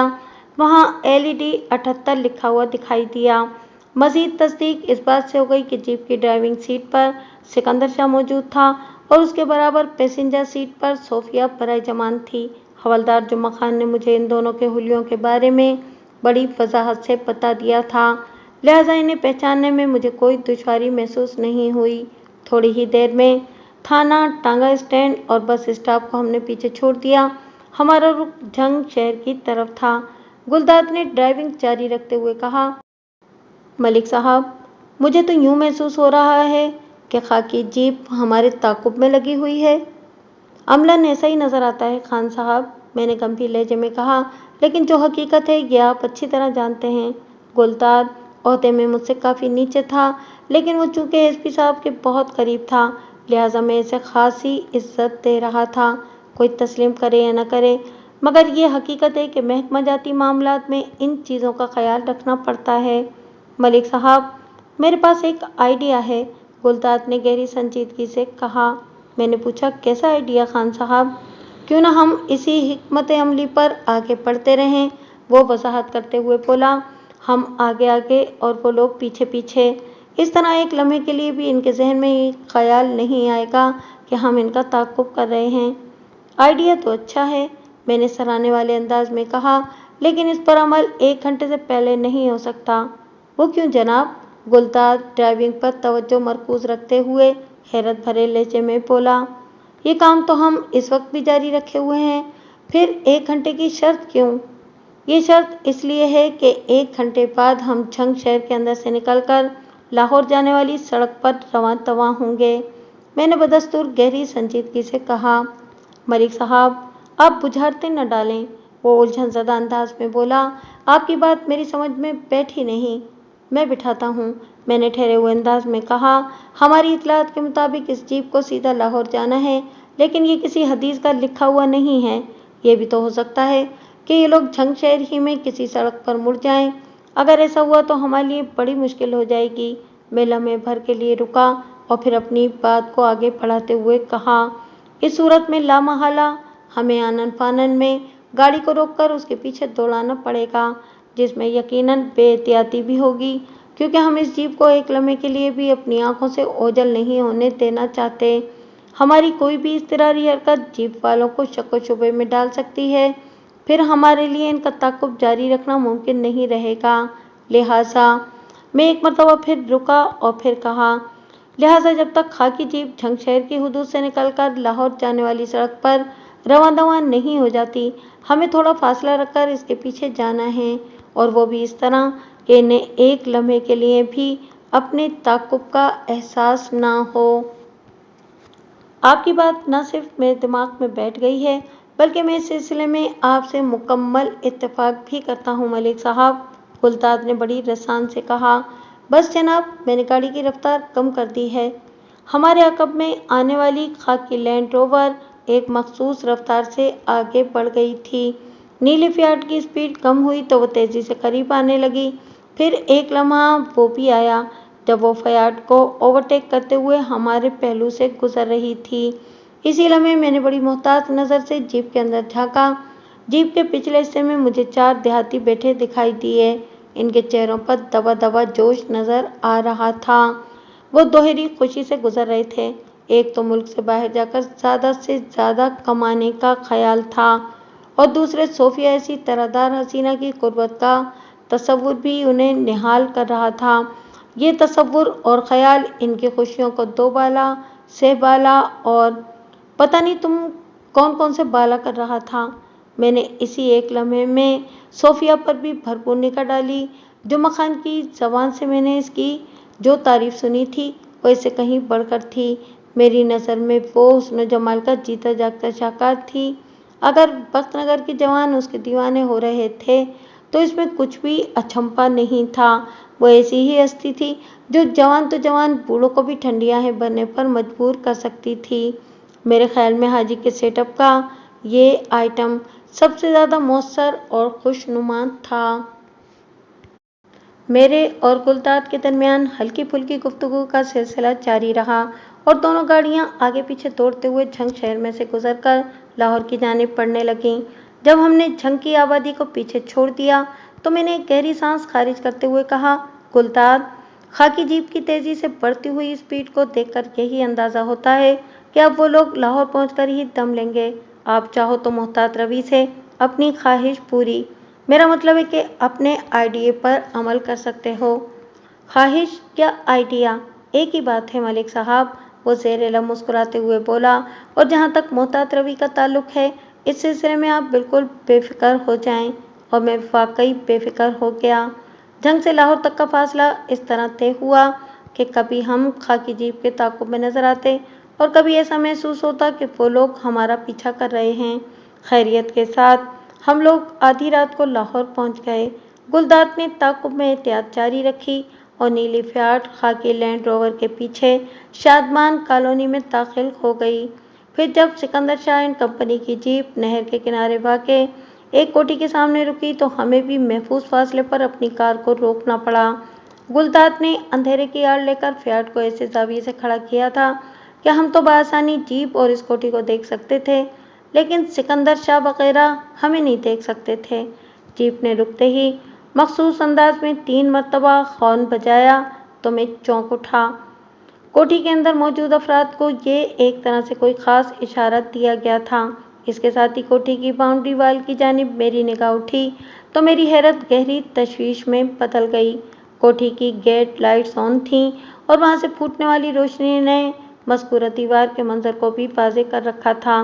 मेरी तशवीश का बाइस इस दीवार पर आविज़ा बोर्ड था जिस पर उर्दू और अंग्रेज़ी दोनों ज़बानों में ये अल्फाज दर्ज थे, न्यू लाइफ मैटरनिटी होम, नई ज़िंदगी मरकज़ ज़च्चाओ बच्चा। मेरी तरह गुलदाद ने भी इस बोर्ड की तहरीर को पढ़ लिया था। इसकी हैरत में डूबी हुई आवाज़ मेरी समात तक पहुंची, मलिक साहब, ये जवान बैरून मुल्क जाने के लिए यहाँ पहुँचे हैं या नई जिंदगियों को जन्म देने? अभी पता चल जाएगा खान साहब, मैंने गंभीर अंदाज में कहा। मुझे तो कोई संगीन नोयत की गड़बड़ महसूस हो रही है। वो मतोहिश नज़र से मुझे देखने लगा। जीप वालों का रवैया भी अजीब सा है। जीप में से कोई बाहर क्यों नहीं निकल रहा? वाकई जीप 3 बार मखसूस अंदाज में हॉर्न बजाने के बाद खामोश खड़ी थी। ना तो इसमें से कोई नीचे उतरा था और न ही कोठी के अंदर से कोई आया था। हारन का सिग्नल तो यही बताता था कि कोठी में ही से कोई नमूदार होगा। मैंने गुलदाद की वहशत के जवाब में कहा, खान साहब, अगर गड़बड़ संगीन नोयत की न होती तो हमें यूं आधी रात को झंग से यहाँ न आना पड़ता। जहाँ तक जीप और जीप वालों का ताल्लुक है तो इस सिलसिले में मुझे 200% यकीन है कि जीप के इस्तकबाल के लिए कोठी के अंदर से कोई न कोई ज़रूर बाहर आएगा। इधर मेरी बात ख़त्म हुई, उधर कोठी का गेट खुला। अगले ही लम्हे 2 हट्टे कट्टे अफराद बाहर निकले, फिर बड़ी फर्माबरदारी से जीप की सिमत बढ़ गए। वो सिकंदर शाह की तरफ पहुँचे, उससे कुछ बात की। मैं इनके दरमियान होने वाली गुफ्तगू तो नहीं सुन सकता था, अलबत्ता मुझको ये अंदाज़ा ज़रूर था कि वो सिकंदर शाह से किसी किस्म की हिदायत ले रहे होंगे। थोड़ी ही देर के बाद मेरे इस ख्याल की तस्दीक हो गई। वो दोनों मुलाजिम सूरत हट्टे कट्टे शख्स सिकंदर शाह के पास से हटे और जीप के अगबी हिस्से वाला दरवाज़ा खोल लिया। इसके बाद हमारी आंखों ने जो मंजर देखा वो नाकाबिले यकीन और हैरत आफरीन था। हाजी या सिकंदर शाह की जानिब से किसी भी शर की तवक्को की जा सकती थी, लेकिन वहाँ जो कुछ देखने को मिला उसकी उम्मीद बहरहाल मुझे बिल्कुल नहीं थी। इन दोनों सेहतमंद मुलाजिमों ने एक एक नौजवान को बारी बारी जीप से बाहर निकालकर कोठी के अंदर पहुंचाना शुरू कर दिया। जिस तरह वो जवानों को संभाल कर और सहारा देकर चला रहे थे, बल्कि घसीट रहे थे, इससे बखूबी अंदाज़ा होता था कि वो जवान अपने होशो हवास में नहीं हैं। यकीनन जंग से लाहौर की तरफ आते हुए किसी वक्त इन्हें बेहोश कर दिया गया था। रास्ते भर मेरी इस खाकी जीप पर नजर रही थी। इस बात का मुझे अंदाजा था कि रास्ते में कहीं ना कहीं इनके साथ अंटा गफीली की कार्रवाई न की गई हो। अब यही हो सकता था कि जंग से रवाना होते वक्त इन्हें कोई ऐसी शय खिला दी गई होगी जिसके मुकम्मल असरात 4-5 घंटे बाद जाहिर होते हों। सफर के दौरान हमारी नीली फियाट ने 3-4 मरतबा खाकी जीप को ओवरटेक भी किया था, लेकिन मैं इन लम्हाती औकात में जीप के पिछले हिस्से में झांकने में कामयाब नहीं हो सका था। इसका सबब एक तो रात का वक्त था और दूसरे जीप के पिछले हिस्से पर तारीकी की हुक्मरानी नजर आती थी। इस वक्त मैंने इस पुरस्कार अंधेरे का कोई नोटिस नहीं लिया था। यही इत्मीनान था कि वो जीप रास्ते में कहीं रुकी नहीं और ये कि हमारे तमाम मतलूबा अफराद इसके अंदर मौजूद हैं। अब इस तारीकी की वजह समझ में आ रही थी। बहरहाल इस तरह तो होता है इस तरह के कामों में। एक एक करके चारों जवान कोठी के अंदर गायब हो गए तो गुलदाद की सरसराती हुई आवाज़ मेरी समाज से टकराई। मलिक साहब, ये क्या हो रहा है जनाब? भाई, क्या हो रहा है? मैंने कोठी के गेट पर तवज्जो मरकूज रखते हुए सरसरी से लहजे में कहा। खान साहब, आप माशाल्लाह समझदार आदमी हैं। ये बात तो आपको अच्छी तरह पता होगी कि जब किसी को सहारा देकर मैटरनिटी होम में लाया जाता है तो फिर क्या होता है, या तो काका या फिर काकी। मलिक साहब, ऐसी संगीन सूरत हाल में आपको मजाक की सूझ रही है? वो खफकी आमेज लहजे में बोला। आप जिस किसी की बात कर रहे हैं ना, वो कोई औरत होती है, हामला औरत जिसकी जच्चगी सर पर आ जाती है। और ये तो चारों कबरू जवान हैं। आप इनसे वैसे नताइज की उम्मीद तो न रखें जनाब। इसी लम्हे खाकी जीप हरकत में आ गई। ये अच्छा हुआ कि वो पीछे मुड़ने के बजाय आगे की जानिब बढ़ी थी। अगर वो वापसी की राह इख्तियार करती तो इस बात के कभी इम्कानात थे कि हमारी नीली फयाट इनकी निगाह में आ जाती। और अगर जंग से लाहौर तक रास्ते में सिकंदर शाह ने किसी हवाले से हमारी गाड़ी को कोई अहमियत दी थी तो इस मरहले पर हमारे लिए बड़ी मुश्किल हो जाती। बहरहाल अल्लाह जो भी करता है इसमें इसकी कोई मसलहत ज़रूर पोशीदा होती है। ये ज़रूरी नहीं कि वो मसलहत इंसान की समझ में भी आ जाए, कतई ज़रूरी नहीं। जभी तो हमारे बड़े बुजुर्ग और जहाँ दीदा तजुर्बेकार लोग कहते हैं कि अल्लाह की रज़ा में राज़ी रहना चाहिए। मेरे इशारे पर गुलदाद ने बाएहतियात नीली फियाट को खाकी लैंड रोवर के पीछे डाला तो मैंने ठहरे हुए लहजे में कहा, वो मैटरनिटी होम वाली बात तो मैंने मजाकन कही थी। बहरहाल अब देखना यह है कि सिकंदर शाह और सोफिया के मिशन का ऊँट किस करवट बैठता है। देखते हैं जनाब, गुलदाद ने मुबहम से लहजे में कहा। जब हमारी गाड़ी मैटरनिटी होम वाली कोठी के सामने से गुजरी तो मैंने कोठी के गेट के पहलू में लगी नेम प्लेट को बगौर देखा। इस तख्ती पर लिखा था समद हारून, C11, शादमान कॉलोनी। मैंने इस एड्रेस को अपनी याददाश्त में महफूज कर लिया। इस मर्तबा लैंड रोवर ने हमें ज़्यादा सहमत नहीं दी और एक तो सड़कों पर घूमने के बाद कैनाल पार्क की तरफ आ गई। फिर हमने इसे कैनाल पार्क की एक कोठी के अंदर दाखिल होते हुए देखा। हम महदूद और मोहतात फासला रखकर जीप का ताकुब कर रहे थे। ये देखकर मुझे हैरत हुई कि कैनाल पार्क वाली मुतज़क्करा कोठी का गेट पहले ही से खुला हुआ था, जैसे इस कोठी के मकीनों को पेश की ये इत्तला दे दी गई हो कि चंद लम्हात में सोफिया और सिकंदर शाह वहाँ पहुँचने वाले हैं। ऐन मुमकिन है कि ये इत्तला न्यू लाइफ मैटरनिटी होम वालों ने यहाँ पहुँचाई हो, टेलीफोन वगैरह के जरिए। बहरहाल जैसे ही वो खाकी जीप इस कोठी में दाखिल हुई, एक शख्स ने गेट बंद कर दिया। वो शख्स इस कोठी का चौकीदार भी हो सकता था और कोई अदना सा मुलाजिम भी।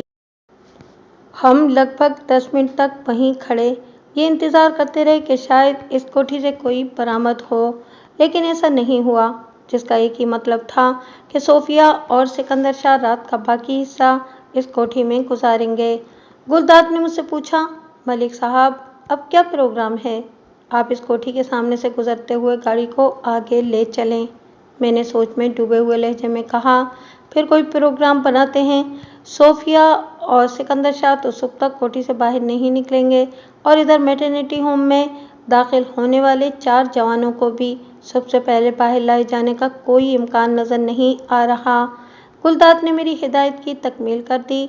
कोठी के सामने से गुजरते हुए मैंने वहाँ नस्ब नेम प्लेट के मुंदरजात को ज़हन-नशीन कर लिया। नेम प्लेट पर कुछ यूं तहरीर था, Cheema house, 24 canal park. Cheema house, Samad Haroon, नई जिंदगी मरकज जच्चा व बच्चा का। बज़ाहिर हाजी बरकत अली, रहमत अली, सोफिया, सिकंदर शाह और रिक्रूटिंग बिजनेस से कोई ताल्लुक नजर नहीं आता था, लेकिन इस बात की भी कोई गारंटी नहीं थी कि हाजी ने अपना और अपने मुतालिकीन का दुरुस्त नाम बताया हो सकता है नामों के बारे में हाजी ने गलत बयानी से काम लिया हो। ये नुक्ता अपनी जगह बड़ी अहमियत का हामिल था। गुलदाद मुख्तलिफ सड़कों पर से घूमते हुए नीली फियाट को नहर के करीब ले आया और एक दरख्त के नीचे रोक दिया। रात आधी से ज़्यादा गुजर चुकी थी। हम जिस सड़क पर खड़े थे वहाँ तारीकी और सन्नाटे का राज था। गुलदाद ने मुझसे मुखातिब होते हुए कहा, मलिक साहब, अब बताएं क्या करना है। मैंने एक गहरी सांस खारिज की। इस वक्त मेरा जहन गहरी सोच विचार में मसरूफ था और मेरी ये खामोशी गुलदाद की बेताबी में गिरा कदर इजाफा कर रही थी। वो इज़्तिरारी लहजे में बोला, मलिक साहब, आसार से तो यही नज़र आ रहा है कि दोनों कोठियों में जाने वाले अब सबसे पहले बाहर कदम नहीं निकालेंगे, लिहाजा हमें चाचा के घर जाकर सो जाना चाहिए। जो भी होगा सब देखा जाएगा। लेकिन मैं सुबह का इंतज़ार नहीं कर सकता गुलदाद खान, मैंने पुरअज़्म लहजे में कहा। गुलदाद के चाचा शकूर हुसैन का घर लाहौर के एक मारूफ इलाके अछरा में था। गोंदल साहब ने भी मुझे यही सलाह दी थी कि बावक्त ज़रूरत में शौकत हुसैन के घर पर क़याम कर सकता हूँ, लेकिन थोड़ी देर पहले मैंने यहाँ के जो हालात देखे थे, इनकी रोशनी में किसी क़याम या ताम की कोई गुंजाइश नहीं निकलती थी। ये बहुत ही गैर यकीनी और इंतहाई नाजुक सूरत हाल थी। आरिफ, हामिद, मुश्ताक और फुरकान को जिस हालत में शादमान वाली कोठी के अंदर ले जाया गया था, वो इंतहाई तशवीशनाक था। जाहिर है इनसे पहले यहाँ पहुँचने वाले रफ़ीक, अशरफ और जावेद के साथ भी यही सलूक किया गया होगा। वो लोग भी निस्फ शब ही को लाहौर पहुँचे होंगे। अगर हाजी एंड कंपनी वाकई बुर्दा फरोशी ऐसे मज़मूम कारोबार में मुलविस थी, तो फिर ये बात यकीनी थी कि इन बुर्दों को इसी नई जिंदगी मरकज़ जच्चा व बच्चा से कहीं आगे भेजा जाता होगा। एक मौजिज़ पेशे की आड़ में कैसा घिनौना खेल खेला जा रहा था। गुलदाद मेरी बात सुनकर चौंका और मायना खेज लहजे में बोला, गोया तो आप रात ही रात में कोई कार्रवाई डालना चाहते हैं। तुम्हारे साहब की तरफ से इसकी इजाज़त नहीं है, मैंने ठहरे हुए लहजे में कहा। उन्होंने पहले ही मुझ पर वाज़ेह कर दिया था कि यहाँ आकर मुझे किसी किस्म की कोई कारकर्दगी दिखाने की ज़रूरत नहीं, बल्कि जो भी सूरत हाल हो इसके बारे में मैं इन्हें आगाह करूँ। वो इस सिलसिले में जो मुनासिब समझेंगे वही कदम उठाएंगे, और वो बिल्कुल सही सोच रहे थे। वो मेरे अफसर हैं। मैं अपने थाने की हदूद से बाहर किसी भी नौइयत की कार्रवाई का मजाज नहीं हूँ, और अपने अफसर के हुक्म की तामील करना भी मेरे फ़राइज़ में शामिल है। फिर वो मुतज़ब्ज़ब आवाज़ में बोला, आप कोई कार्रवाई भी नहीं करना चाहते और सबका इंतज़ार करने का भी इरादा नहीं, फिर क्या सोचा है आपने? फौरी वापसी, मैंने गैर मुतज़लज़ल लहजे में कहा। यानी हम वापस झंग जाएंगे? वो हैरत भरे लहजे में बोला, अभी और इसी वक्त? बिल्कुल, मेरा यही मतलब है, मैंने दो टोक अंदाज में कहा। अगर आप गाड़ी को दौड़ाना जानते हैं तो इंशाल्लाह सूरज तुलू होने से पहले हम एसपी साहब की खिदमत में हाजिर होंगे। मैं यहाँ की गड़बड़ सूरत हाल फौरी तौर पर गोंदल साहब के इल्म में लाना चाहता हूँ, ताकि जब तक चीमा हाउस और नई जिंदगी मरकज़ जच्चा व बच्चा के मकीन बेदार हों, गोंदल साहब लाहौर पुलिस से राब्ता करके कोई तसल्ली बख्श कार्रवाई डालने का बंदोबस्त कर दें। आप मेरी बात तो समझ ही गए होंगे खान साहब। उसने इस बात में गर्दन हिलाई और बड़ी सूरत से नीली फियाट को हरकत देते हुए बोला, गाड़ी को तो सिर्फ एयर लगाने की ज़रूरत है, ये खुद ब खुद दौड़ना शुरू कर देगी। जल्द से जल्द साहब की खिदमत में हाजिर होने का काम आप मुझ पर छोड़ दें। अगले ही लम्हे नीली फियाट हवा से बातें करने लगी। देखते ही देखते हम canal park, Shadman colony, jail road और फिरोजपुर रोड से गुजरकर शहर से बाहर जाने वाले रास्ते को नापने लगे। थोड़ी देर के बाद हम दरियाए रावी का पुल अबूर कर रहे थे। मैंने गुलदाद से इस्तफसार किया, खान साहब, गाड़ी में फ्यूल की क्या पोजीशन है? यहाँ शायदरा टाउन के करीब ही एक पेट्रोल पंप है, अगर कोई कमी पेशी हो तो पूरी कर लें। वापसी के रास्ते में कोई मसला नहीं खड़ा होना चाहिए। उसने तसल्लीबख्श लहजे में जवाब दिया, मलिक साहब, गाड़ी की टंकी में इतना पेट्रोल है कि हम बआसानी जंग पहुंच सकते हैं, लेकिन आपके इत्मीनान के लिए मैं फिर भी इस पेट्रोल पंप से टंकी फुल करवा लेता हूँ। अक्लमंदी का तकाजा तो यही है गुलदार, मैंने ठहरे हुए लहजे में कहा। मौत, गाहक और मुसीबत दस्तक देकर नहीं आती, ये इंसान की बेखबरी में शब खून मारकर इसके अंदाजों की ऐसी कम तेजी कर देती हैं। इसलिए किसी भी मिशन के दौरान हमें एक लम्हे के लिए भी एहतियात के दामन को हाथ से नहीं छोड़ना चाहिए। हमने मज़कूरा फिलिंग स्टेशन से गाड़ी में पेट्रोल भरवाया और नीली फियाट वीरान सुनसान सड़क पर तारीकी और सन्नाटे को चीरते हुए झंग की सिमत फर्राटे भरने लगी। वापसी की राह में हमारे दरमियान ज़्यादातर गंभीर खामोशी ही हायल रही, और अगर कोई बात हुई भी तो मौजू न्यू लाइफ मैटरनिटी होम और वहां पहुंचाए जाने वाले बख्तनगर के बदबख्त 4 जवानों तक ही महदूद रहा। नीली फ्याट गोया जेट तैयारा बन गई थी। जब हमने जंग की हुदूद को छुआ तो फजर की अजानें हो रही थीं। एसपी अली नवाज गोंदल साहब को मैंने सोते से जगवाया तो उन्हें सूरत हाल की संगीनी का फौरन एहसास हो गया। इस वक्त सुपेदा शहर नमूदार हो रहा था। वो मुझे सुनने के लिए बेचैन नजर आ रहे थे। मैंने अपनी कारकर्दगी पूरी तफसील के साथ इनके सामने गोशगुजार कर दी। इनके चेहरे और आंखों में तशवीश के साए लम्हा ब लम्हा गहरे होते चले गए। उन्होंने मेरी बातों को पूरी तवज्जो और गहरी संजीदगी से सुना। मैंने इन्हें लाहौर में वाक़ दोनों मशकूक कोठियों की साख्त, रंग और एड्रेस से आगाह किया। कैनाल पार्क वाले चीमा हाउस और शादमान टाउन वाले न्यू लाइफ मैटरनिटी होम का एड्रेस उन्होंने नोट कर लिया। मैं खामोश हुआ तो उन्होंने गंभीर लहजे में कहा, सफदर हयात, तुमने अपने फ़राइज़ से बढ़कर कारनामा अंजाम दिया है। अब यहाँ से मेरा काम शुरू होता है। समझो कि मैं अभी से हरकत में आ गया हूँ। मैं पहली फुर्सत में अपने ऑफिसर से राब्ता करके इन्हें ताज़ा तरीन सूरत हाल से आगाह कर देता हूँ, वो भी पूरे पस मंज़र के साथ। सर, C11 शादमान कॉलोनी की कोठी में जो 4 जवान पहुँचाए गए हैं, इनकी हालत तशवीशनाक है। कहीं इनके साथ कोई ऐसी वैसी बात ना हो जाए।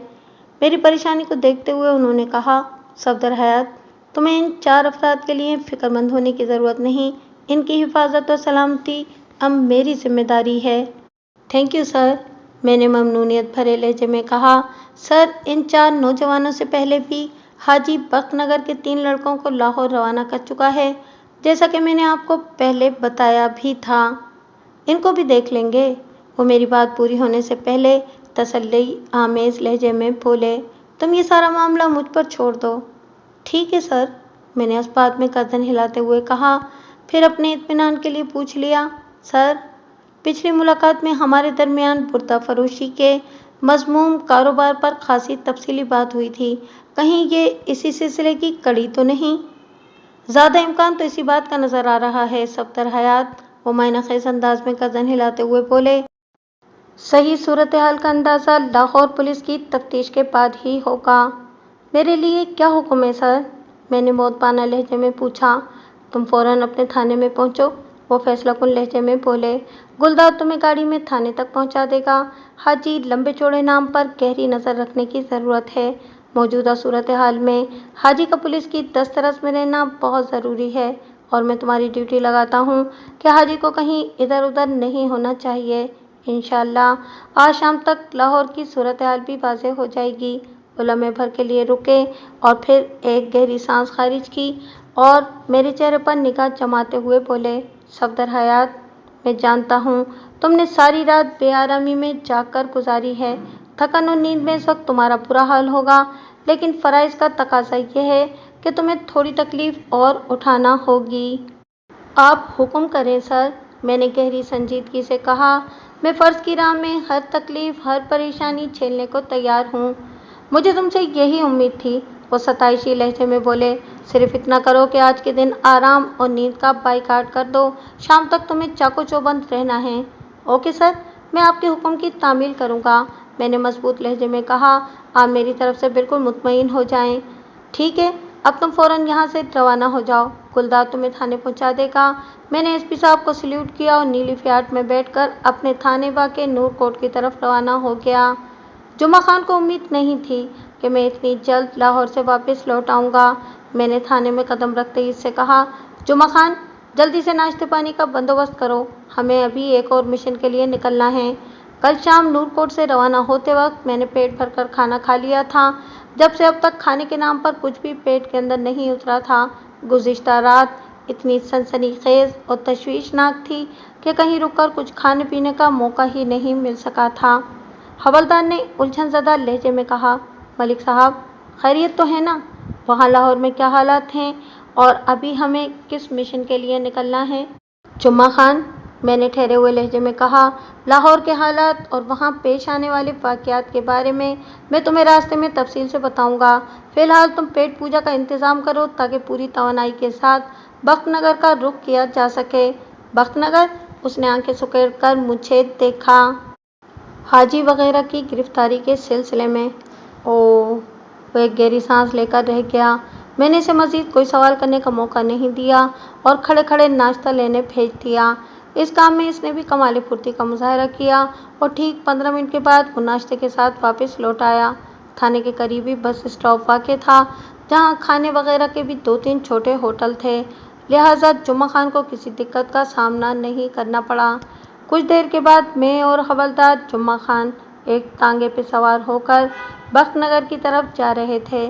بس اسٹاپ کے سامنے ہی نیم پختہ سڑک کی دوسری جانب ٹانگا اسٹینڈ تھا۔ حوالدار ناشتے کے ساتھ ہی ایک ٹانگا بھی پکڑ لایا تھا۔ نورکوٹ سے بخت نگر پہنچنے کے دوران میں نے حوالدار کو ان تمام حالات سے آگاہ کر دیا جنہوں نے اس کے رگ و پے کو ایک سنسنی خیز تجسس میں جکڑ رکھا تھا۔ میری طرح اس کا بھی یہی خیال تھا کہ حاجی کو فوراً گرفتار کر لینا چاہیے اور پولیس اپنی تحقیق اور تفتیش سے جو بھی نتیجہ اخذ کرے گی اس کی روشنی میں حاجی کی گرفتاری عمل میں لانا ضروری ہو جائے گی۔ جمعہ خان کا دھیان بھی میری طرح بردہ فروشی کی طرف جا رہا تھا اور یہ گھناؤنا کاروبار ایک معزز پیشے کی آڑ میں ہو رہا تھا۔ میں نے اس میٹرنیٹی ہوم والی کوٹھی کی نیم پلیٹ پر صمد ہارون کا نام لکھا دیکھا تھا۔ وہ میٹرنیٹی ہوم اگر واقعی کسی صمد ہارون کا تھا تو پھر اس کا صاف صاف مطلب یہی تھا کہ وہ بھی حاجی اینڈ کمپنی کے دھندے کا ایک حصہ تھا۔ بہرحال اب وہ وقت دور نہیں تھا جب حاجی برکت علی رحمت علی کی اصلیت کھل کر سامنے آ جاتی اور میں ان انکشافات انگیز لمحات کا بڑی بے چینی سے انتظار کر رہا تھا۔ بخت نگر میں جمعہ خان کی سسرال تھی اور وہ وہاں کی ایک ایک گلی سے ایسے ہی واقف تھا جیسے انسان اپنی ہاتھ کی انگلیوں سے آشنا ہوتا ہے۔ ہمارا ٹانگا بخت نگر کی حدود میں داخل ہوا تو جمعہ خان نے مجھ سے پوچھا، ملک صاحب اب کیا حکم ہے؟ وہ ٹانگے کی اگلی سیٹ پر کوچوان کے ساتھ بیٹھا ہوا تھا جبکہ میں عقبی سیٹ پر موجود تھا۔ وہ چونکہ کوچوان کو گائیڈ کر رہا تھا لہٰذا اس کے استفسار کا مطلب یہی تھا کہ ٹانگا کہاں رکوایا جائے۔ وہ دوپہر کا وقت تھا، دن کے 11-11:30 بجے تھے، لیکن تپش ایسی تھی کہ گویا سورج سوا نیزے پر آ گیا ہو۔ میں نے اس کے سوال کا جواب دیتے ہوئے کہا، جمعہ خان، امتیاز جٹ نے اپنا جو مکان کرائے پر دے رکھا ہے کیا وہاں تک ٹانگا لے جانا ممکن ہے؟ بالکل ممکن ہے جناب، وہ اس بات میں سر ہلاتے ہوئے بولا۔ امتیاز جٹ کے مکان کے دروازے تک ٹانگا جا سکتا ہے اور تمہارے خیال میں امتیاز جٹ کا کرایہ دار اس وقت گھر کے اندر موجود ہوگا؟ مجھے یقین ہے کہ وہ ہمیں گھر ہی میں ملے گا، جمعہ خان نے پروسوکھ لہجے میں کہا۔ ظہر کی نماز کے لیے وہ لگ بھگ 1 بجے مسجد کی طرف جاتا ہے۔ بس تو پھر ٹھیک ہے، میں نے فیصلہ کن لہجے میں کہا، ہم سیدھے اسی کے پاس جا رہے ہیں۔ تھوڑی دیر کے بعد ہمارا ٹانگا حاجی برکت علی رحمت علی کی رہائش گاہ کے سامنے جا کر رکا۔ ہم دونوں ٹانگے سے نیچے اتر آئے۔ حوالدار جمعہ خان اس وقت یونیفارم میں تھا جبکہ میں نے عوامی لباس پہنا ہوا تھا۔ جمعہ خان نے آگے بڑھ کر دروازے پر دستک دی۔ میں اس سے چند قدم پیچھے کھڑا ہو گیا۔ ہمیں زیادہ دیر انتظار نہیں کرنا پڑا، پہلی ہی دستک پر دروازہ کھل گیا اور کھلے ہوئے دروازے میں حاجی سیاہ کرتوت کا مکروہ چہرہ نمودار ہوا۔ میں اسے پہلی بار دیکھ رہا تھا۔ جمعہ خان کی زبان سے نکلنے والے جملے نے مجھے بتا دیا کہ وہ حاجی برکت علی رحمت علی ہی ہے۔ السلام علیکم حاجی صاحب، حوالدار نے بڑی عقیدت مندی سے کہا۔ حاجی نے اس کے سلام کا جواب دینے سے پہلے تنقیدی نظر سے سرتاپا میرا جائزہ لیا اور پھر جمعہ خان کی طرف دیکھتے ہوئے بولا۔ آواز اس کے حلق سے برآمد ہوئی تھی، وعلیکم السلام حوالدار جی، خیریت تو ہے؟ حاجی صاحب، میں خادم حسین کا ایک مسئلہ لے کر آپ کے پاس آیا ہوں، جمعہ خان نے سوچی سمجھی اسکیم کے تحت کہا۔ یہ ساری پلاننگ ناشتے کے دوران ہی हमने तैयार कर ली थी। जुम्मा खान जो भी कर रहा था इसमें मेरी ताईद शामिल थी। हाजी ने एक मरतबा फिर जायज़ा निगाह से मेरी तरफ देखा और कहा, खादिम हुसैन इसी बंदे का नाम है? जी हाँ। हवलदार ने जल्दी से अस्वात में गर्दन हिलाई। आप लोग अंदर आ जाएं। वो ये कहते हुए मुड़ गया। हम घर के अंदर दाखिल हो गए। हवलदार की ज़बानी मुझे ये मालूम हो चुका था कि इम्तियाज़ जट का वो घर 3 कमरों पर मुश्तमिल था। 2 कमरे अगबी हिस्से में बने हुए थे और आगे जो बैठक के तौर पर इस्तेमाल होता था। हाजी हमें इसी बैठक नुमा कमरे में ले आया। ये अच्छी बात थी कि वो मुझे थाना इंचार्ज की हैसियत से पहचान नहीं सका था, वरना वो फ़ौरन बिदक जाता और हमें इतनी आसानी से घर के अंदर दाखिल होने की इजाज़त ना देता। हाजी की उम्र का अंदाज़ा मैंने 50 के करीब लगाया। वो सेहतमंदी के मुरव्वजा पैमानों से कहीं बढ़कर सेहतमंद और तवाना था। उसके लिए हट्टा-कट्टा के अल्फाज भी बेवज़न महसूस होते थे। इसकी तोंद किसी मटके के मानिंद बाहर को निकली हुई थी। रंगत गहरी सांवली और ख़ुद को मोअज़्ज़ज़ और नेक ज़ाहिर करने के लिए उसने खासी तगड़ी दाढ़ी भी रखी हुई थी। इसकी शख्सियत का मजमूई तासुर मुतासिर कुन नहीं बल्कि बेजार कुन था। वो अपनी चिकनी चुपड़ी और मुनाफ़िकाना बातों से बख्तनगर के सादा मिजाज अफराद को बआसानी बेवकूफ़ बना रहा था। हम बैठ चुके तो हाजी ने खासी करारी आवाज़ में कहा। इसका मुखातिब जुम्मा खान था। हवलदार जी, वो आपका साला शमशाद अहमद कई मरतबा मेरे पास आ चुका है। वो बज़िद है कि मैं इसे कामकाज के लिए सऊदी अरब भेज दूँ, लेकिन वो मेरे मयार पर पूरा नहीं उतरता। मुझे यकीन है कि सोफिया इसे देखते ही बग़ैर इंटरव्यू लिए फ़ेल कर देगी। फिर सऊदीया में मेहनत मजदूरी आसान काम नहीं। सिर्फ जवान खूनी इस हकीकत का मुकाबला कर सकता है। शमशाद की उम्र 40 से आगे बढ़ चुकी है और वो फैमिली वाला भी है। वो लम्हे भर को सांस लेने के लिए रुका और फिर इजाफा करते हुए कहा, हवलदार जी, आप तो खासे समझदार हो, अपने साले को भी थोड़ी अकल दे दो। ठीक है हाजी साहब, हवलदार ने मसालहत लहजे में कहा, मैं शमशाद को समझाने की कोशिश करूँगा। मैं हाजी के फ़लसफ़े तक आसानी से पहुँच गया। यकीनन जवान और सेहतमंद बुर्तों की अच्छी कीमत मिलती होगी और अधेड़ उम्र को औने पौने दामों ख़रीदा जाता होगा। हाजी ने एक मरतबा फिर कसाब की नज़र से मेरे बदन का जायज़ा लिया और जुम्मा खान से कहा, हवलदार जी, ये खादिम हुसैन भी अरब ममालिक की गर्मी और मशक्क़त के आगे ठहर नहीं सकेगा। मेरा ख्याल है कि तुम्हें शमशाद के साथ इसे भी समझाना होगा। नहीं हाजी साहब, ये दूसरा केस है, जुम्मा खान ने जल्दी से कहा। दूसरा केस? हाजी चौंका। क्या मतलब हवलदार जी? हाजी साहब, ये खादिम हुसैन आपको अपने साथ नूर कोट ले जाने आया है, जुम्मा खान ने गहरी संजीदगी से कहा। इधर इसके घर में कोई गड़बड़ है। रखी हुई चीज़ें खुद ब खुद अपनी जगह से गायब होने लगती हैं। मैंने इसे बताया था कि आप अल्लाह वाले और एक नेक इंसान हैं। इसके घर पर कोई दम वगैरह फूंक देंगे तो ये पुरअसरार मसला हल हो जाएगा। दरअसल खादिम हुसैन मेरा गहरा दोस्त है। कहने लगा कि मैं इसके साथ चलूं और आपसे सिफारिश भी कर दूं, सो मैं चला आया। अच्छा, ये बात है। हाजी गर्दन को अस्बाती जुम्बिश देने की कोशिश करते हुए बोला। कोशिश इन मायनों में कि गर्दन इसका कहना मानने को पूरी तरह तैयार नहीं थी। वो इस कदर चर्बीली हो चुकी थी कि अगर हाजी को गर्दन की आंख से देखा जाता तो वो किसी मरखने बैल या सरकारी सांड से कम नज़र नहीं आता था। हवलदार ने लोहा गरम देखा तो एक और चोट लगा दी। हाजी साहब, उसने राजदाराना अंदाज में कहा, आपकी शोहरत बख्तनगर से निकलकर खुशबू की तरह उधर हमारे इलाके नूरकोट भी पहुंच चुकी है और दर्जनों जवान बैरून मुल्क जाने के लिए बरतोल रहे हैं। कस्बा नूरकोट बख्तनगर से कहीं ज़्यादा बड़ा है। खादिम हुसैन का घर देखने के बहाने इस इलाके का सर्वे भी कर लें जनाब। मेरा ख्याल है कि आपकी मसरूफियत के लिए वहाँ अच्छा खासा काम निकल आएगा। ये तजवीज़ नुमा मशवरा हाजी के दिल को लगा। मैंने इसकी आंखों में शैतानी चमक उभरते देखी। वो कदरे खुशगवार लहजे में बोला, हवलदार जी, हम आपकी सिफारिश को कैसे रद्द कर सकते हैं? जनाब, टांगा हम अपने साथ लेकर आए हैं, जुम्मा खान ने कहा। आप जितनी जल्दी जाएंगे उतनी ही जल्दी वापस भी आ जाएंगे। यही टांगा आपको छोड़ने भी आएगा। वो हमारे साथ चलने के लिए तैयार हो गया। मैं अगर चाहता तो बख्तनगर पहुंचते ही आनन फानन हाजी बरकत अली रहमत अली को गिरफ्तार कर लेता। کوئی اس کام سے مجھے روک نہیں سکتا تھا، لیکن میں سیار اور مکار بلکہ شیطان صفت شخص سے بڑا سنگین مذاق کرنا چاہتا تھا۔ وہ خوشی خوشی نور کوٹ کے گبرو جوانوں کو دیکھنے جا رہا تھا تاکہ ان کی بردہ فروشی سے اپنی آمدنی کا تخمینہ لگا سکے، اور جب میں اچانک اسے حوالات میں دھکیل کر دروازے پر آہنی تالا ڈلوا دیتا تو اس پر حیرت، خوف اور بے عزتی اور توہین کے غیر متوقع طور پر پہاڑ ٹوٹ پڑتے۔ ان لمحات میں اس کی ذہنی، قلبی اور جسمانی کیفیت کا نظارہ بڑا عبرتناک اور محظوظ کن ہوتا۔ اس نے معصوم اور سادہ لوح افراد کو اپنے مکروہ ڈرامے کا بے بس اور لاچار کردار بنا رکھا تھا، لہٰذا اس پر لازم تھا کہ مکافات عمل کے تحت وہ میرے لکھے ہوئے ڈرامے میں بھی کام کرتا، عین اس اسکرپٹ کے مطابق جو میرے ذہن نے اس کے لیے تخلیق کیا تھا۔ میں اس منظر سے پوری طرح لطف اندوز ہونا چاہتا تھا جب حاجی پر یہ خبر آسمانی بجلی کی طرح گرتی۔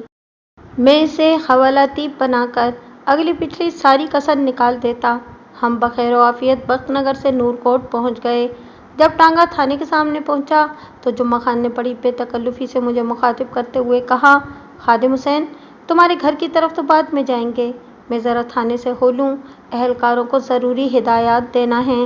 آج انچارج صاحب بھی تھانے میں موجود نہیں ہیں، وہ کل رات سے ٹوبہ ٹیک سنگھ گئے ہوئے ہیں۔ ان کی غیر موجودگی میں یہاں کے سارے معاملات مجھے ہی دیکھنا پڑ رہے ہیں، تو کیا ہم ادھر ٹانگے ہی میں بیٹھیں؟ میں نے جمعہ خان سے پوچھا، ٹانگا کہیں بھاگا تو نہیں جا رہا یار، جو تم اسے پکڑ کر بیٹھے رہو گے؟ جمعہ خان نے سرسری لہجے میں کہا، تم لوگ بھی تھانے میں ہی آ جاؤ، بس 10-15 منٹ کا کام ہے، پھر چلتے ہیں۔ میں، حاجی اور جمعہ خان پہلو بہ پہلو چلتے ہوئے تھانے کے اندر پہنچ گئے۔ حوالدار نے ہتھکڑی اٹھائی اور مجھ سے مخاطب ہوتے ہوئے بولا، خادم حسین، آؤ تمہیں دکھاؤں کسی شخص کو کیسے گرفتار کیا جاتا ہے۔ ہاں یار، میری بڑی خواہش ہے یہ منظر دیکھنے کی، میں نے خوش ہوتے ہوئے کہا۔ پھر پوچھا، لیکن تم کس کو گرفتار کرنا چاہتے ہو؟ اس وقت کمرے میں ہم صرف 3 افراد ہیں، حوالدار گہری سنجیدگی سے بولا، تھانے کا دیگر عملہ اپنے کاموں میں مصروف ہے، میں گرفتار کرنا چاہتا ہوں، تم لوگ آپس میں فیصلہ کر لو کہ کس نے گرفتاری دینا ہے۔ حاجی کا چہرہ متغیر ہو گیا، اس تغیر میں غصے کی سرخی نمایاں تھی۔ اس منظر نے مجھے بڑا لطف دیا۔ میں نے خوف زدگی کی اداکاری کرتے ہوئے کہا، یار مذاق نہ کرو، میں نے کوئی جرم نہیں کیا، گرفتاری کیوں دوں؟ اگر تم نے کوئی جرم نہیں کیا تو پھر؟ اس نے ڈرامائی توقف کر کے حاجی کی طرف دیکھا۔ حاجی بپھر کر بولا، حوالدار، یہ کیا بکواس ہے؟ حاجی صاحب، یہ کوئی بکواس نہیں، جمعہ خان نے گہری سنجیدگی سے کہا، میں تو انچارج صاحب کے حکم کی تعمیل کر رہا ہوں۔ انچارج صاحب؟ حاجی نے چونک کر حوالدار کی طرف دیکھا، مگر تم نے تھوڑی دیر پہلے تو بتایا تھا کہ تھانہ انچارج ٹوبہ ٹیک سنگھ گئے ہوئے ہیں۔ ہاں، میں نے یہی کہا تھا، جمعہ خان نے رسانیت بھرے لہجے میں کہا، مگر میں ان کو واپس آنے سے تو نہیں روک سکتا نا، وہ آ گئے ہیں تو میں کیا کر سکتا ہوں؟ تھانے دار ٹوبہ ٹیک سنگھ سے واپس آ گیا ہے؟ حاجی الجھن زدہ لہجے میں بولا، مگر وہ کہاں ہے؟ یہ، جمعہ خان نے میری سمت انگلی سے اشارہ کرتے ہوئے بتایا، یہ کھڑے ہیں ملک صفدر حیات، تھانہ انچارج نور کوٹ۔ مگر یہ تو خادم حسین۔ حاجی کے منہ سے اتنا ہی نکلا تھا کہ میں نے ایک سناٹے دار تماچہ اس کے گال پر رسید کیا، پھر تحکمانہ انداز میں حوالدار سے کہا، جمعہ خان، اس باجی کو گرفتار کر لو۔ جب تک حاجی اس تیزی سے بدلتی ہوئی صورتحال کو سمجھ پاتا، حوالدار نے کمال پھرتی کا مظاہرہ کرتے ہوئے اس کے ہاتھوں میں آہنی زیور پہنا دیا، پھر میری ہدایت پر بے دریغ دھکے دیتے ہوئے اسے حوالات کے اندر پہنچا دیا۔ حاجی برکت علی رحمت علی کی حالت دیدنی تھی۔ جب اسے حوالات کے فرش پر پھینک کر دروازے کو لاک اپ کر دیا گیا تو وہ مجھے بڑی بڑی دھمکیاں دینے لگا، مجھے خطرناک نتائج سے ڈرانے کی کوشش کرنے لگا، لیکن میں نے اس کی پھونک پھاک کی ذرا پرواہ نہیں کی اور نہایت ہی کڑوے لہجے میں کہا، حاجی صاحب، صرف ایک دن کی بات ہے، پھر سکندر شاہ، صوفیہ، صمد ہارون، چیمہ صاحب اور نئی زندگی میٹرنیٹی ہوم کا سارا عملہ کسی نہ کسی تھانے کی حوالات میں تمہاری طرح پڑا دکھائی دے گا۔ کیا مطلب؟ وہ لکنت زدہ انداز میں بولا۔ میرے خوفناک انکشافات نے اس کے چہرے کی سانولی رنگت میں بڑی فراخ دلی سے سیاہی بھر دی تھی، اس کی آنکھوں میں دہشت اور وحشت ہم آغوش ہو کر بڑے بھیانک اور سنسنی خیز مناظر تخلیق کرنے لگی تھی۔ میں نے سنسنی خیز لہجے میں کہا، थोड़ा सब्र हाजी, मेरी कही हुई हर बात का मतलब और मफहूम बहुत जल्द तुम्हारी समझदारी में क़याम पज़ीर हो जाएगा। वो ऐसी नज़र से मुझे देखने लगा जैसे मैं इंसानी रूप में मौत हूँ। पिछली रात एक लम्हे के लिए भी आंख लगाने का मौका नहीं मिल सका था। नाश्ते के बाद मैं खासी कसलमंदी महसूस करने लगा था और दोपहर के खाने ने तो मुझे बिल्कुल ही निढाल कर दिया था, ख़ास तौर पर इसलिए भी कि ये खाना हाजी गड़बड़ की कामयाब गिरफ्तारी के बाद खाया था। बड़ी शिद्दत से ये दिल चाह रहा था कि कहीं भी पढ़कर मैं ऐसा बेखबर सोऊं कि फिर अगले ही दिन की खबर लाऊं, लेकिन एसपी साहब का हुक्म था कि आज का दिन मुझे हर सूरत जाग कर गुजारना है। इनकी तरफ से किसी वक्त भी बुलावा आ सकता है, लिहाजा मैं खुद पर जबर करके मुसलसल जाग रहा था। शाम से थोड़ी देर पहले एक ऐसी इत्तला मुझ तक पहुंची कि मुझे यकीन ही नहीं आया। पलक झपकते में मेरी नींद काफूर हो गई। कांस्टेबल अब्दुल गफूर साहब ने मेरे कमरे में आकर बताया, मलिक साहब, एसपी साहब आए हैं। क्या? मैं एक झटके से उठकर खड़ा हो गया। मैं तो गोंदल साहब की तरफ से बुलावे का मुंतजिर था और वो खुद ही मेरे पास चले आए थे। मैंने तस्दीकी लहजे में कांस्टेबल से पूछा, गौर से क्या? तुमने इन्हें अपनी आंखों से देखा है या महज नीली गाड़ी देखकर? मेरा ख्याल यही था कि गुलदार नीली फियाट में आया होगा। मैं अपना जुमला मुकम्मल ना कर सका क्योंकि इसी लम्हे मुझे गोंदल साहब अपनी जानिब बढ़ते हुए नजर आ गए थे। मैं खड़ा तो था ही। आगे बढ़कर मैंने इन्हें एक जोरदार सैल्यूट किया और अपनी कुर्सी उनके लिए छोड़ दी। उन्होंने मेरे सैल्यूट का जवाब सर की अस्बाती जुम्बिश से दिया और कहा, सफदर हयात, तुम अपनी कुर्सी मेरे लिए नहीं छोड़ो। मैं तो इस कोशिश में हूँ कि तुम्हारी कुर्सी किसी सीनियर सब इंस्पेक्टर या इंस्पेक्टर के हिस्से में आए, क्योंकि तुम्हें तो इस कुर्सी से उठने के बाद किसी डीएसपी की कुर्सी पर बैठना चाहिए। सर, मैंने मुतज़ब्ज़ब लहजे में कहा, मेरी तो कुछ समझ में नहीं आ रहा कि आप। बैठ जाओ सफदर हयात, उन्होंने तहकमाना लहजे में कहा और मेरी मेज़ की दूसरी तरफ रखी कुर्सी पर बैठ गए। मजबूरन मुझे भी अपनी कुर्सी पर बैठना पड़ा। इस वक्त कमरे में हम दोनों के सिवा और कोई भी नहीं था। गोंदल साहब ने गहरी संजीदगी से कहा, सफदर हयात, हाजी बरकत अली रहमत अली को फौरी तौर पर गिरफ्तार करना होगा। सर, समझे ये काम हो गया, मैंने अपने जोश को दबाते हुए कहा। सिर्फ समझने से बात नहीं बनेगी सफदर हयात, वो गंभीर लहजे में बोले, इसकी अमली गिरफ्तारी ज़रूरी है। कल सुबह लाहौर से पुलिस की एक गाड़ी गिरफ्तार शुदा हाजी को लेने के लिए पहुंचेगी। तुम्हें ये काम अभी और इसी वक्त करना है। मैं ज़ेरे लब मुस्कुराया और फखरिया लहजे में कहा, सर, मैंने आपसे गलत नहीं कहा। हाजी बरकत अली रहमत अली को आप पुलिस कस्टडी में समझें। क्या मतलब? इनकी हैरत दो चंद हो गई। मैंने आवाज़ देकर हवलदार को अपने कमरे में बुलाया। उसने वहां पहुंचकर पहले एसपी साहब को और फिर मुझे सैल्यूट किया। मैंने इससे कहा, जुमा खान, इस हवालाती को एसपी साहब के पास ले आओ, जिसे हम आज दोपहर को बख्तनगर से अपने साथ लेकर आए हैं। Okay sir. हवलदार तेज़ी से मुड़ा और हमारी नज़रों से ओझल हो गया। वेल्डन सफदर हयात, गोंदल साहब ने तौसीफी लहजे में कहा, मैं अगर तुम्हारी तरक्की के लिए कोशा हूँ तो इसमें हैरत की कोई बात नहीं। तुम इसका इस्तेकाक रखते हो। सर, मैं गुज़िश्ता रात इधर लाहौर में जो हालात देख कर आया हूँ, इनका तकाजा तो ये था कि हाजी को फ़ौरन हिरासत में ले लिया जाए। अगर ये इधर उधर स्लिप हो जाता तो मैं आपको क्या मुंह दिखाता। I am very sorry sir कि मैंने आपसे पूछे बगैर। किसी सॉरी की ज़रूरत नहीं है सफदर हयात, वो दोस्ताना लहजे में बोले, तुमने हाजी को काबू करके बहुत बड़ा कारनामा अंजाम दिया है। इधर लाहौर में इसके गिरोह के तमाम अफराद को गिरफ्तार कर लिया गया है। तुम ठीक कहते हो, वाकई अगर ये कमबख्त कहीं स्लिप हो जाता तो हमारे लिए बड़ी मुसीबत हो जाती। इसी लम्हे जुम्मा खान ज़ेरे हिरासत हाजी को लेकर आ गया।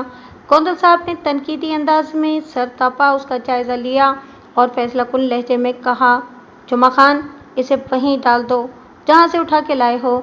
कल तक ये तुम्हारा मेहमान है, लेकिन तुम इसकी खातिरदारी में नहीं लग जाना। बस इसकी निगरानी और हिफाजत करने की ज़रूरत है। लाहौर पुलिस ने इसकी दावत के लिए एक शानदार ज़ियाफ़त का एहतमाम किया है। इसके दीगर साथी वहाँ पहुँच चुके हैं। बस मेहमान ख़ुसूसी यानी हाजी साहब का इंतज़ार हो रहा है।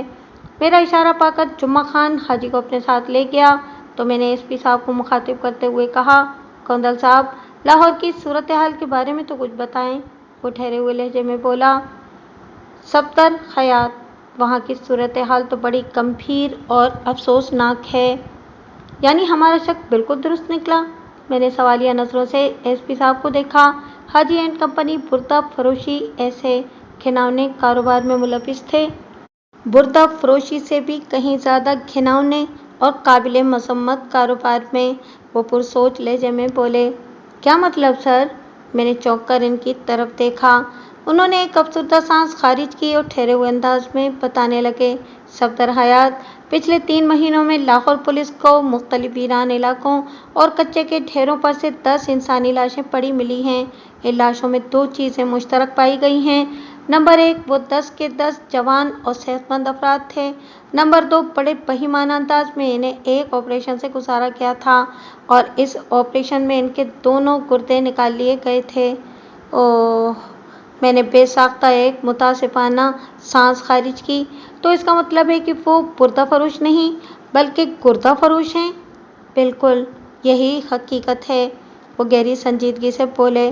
میں نے بے چینی سے ان کی طرف دیکھا اور متوحش لہجے میں استفسار کیا، تو کیا بخت نگر سے جانے والے جوانوں؟ یہ بڑے خوش قسمت واقع ہوئے ہیں صفدر حیات، وہ میری بات پوری ہونے سے پہلے ہی بول اٹھے۔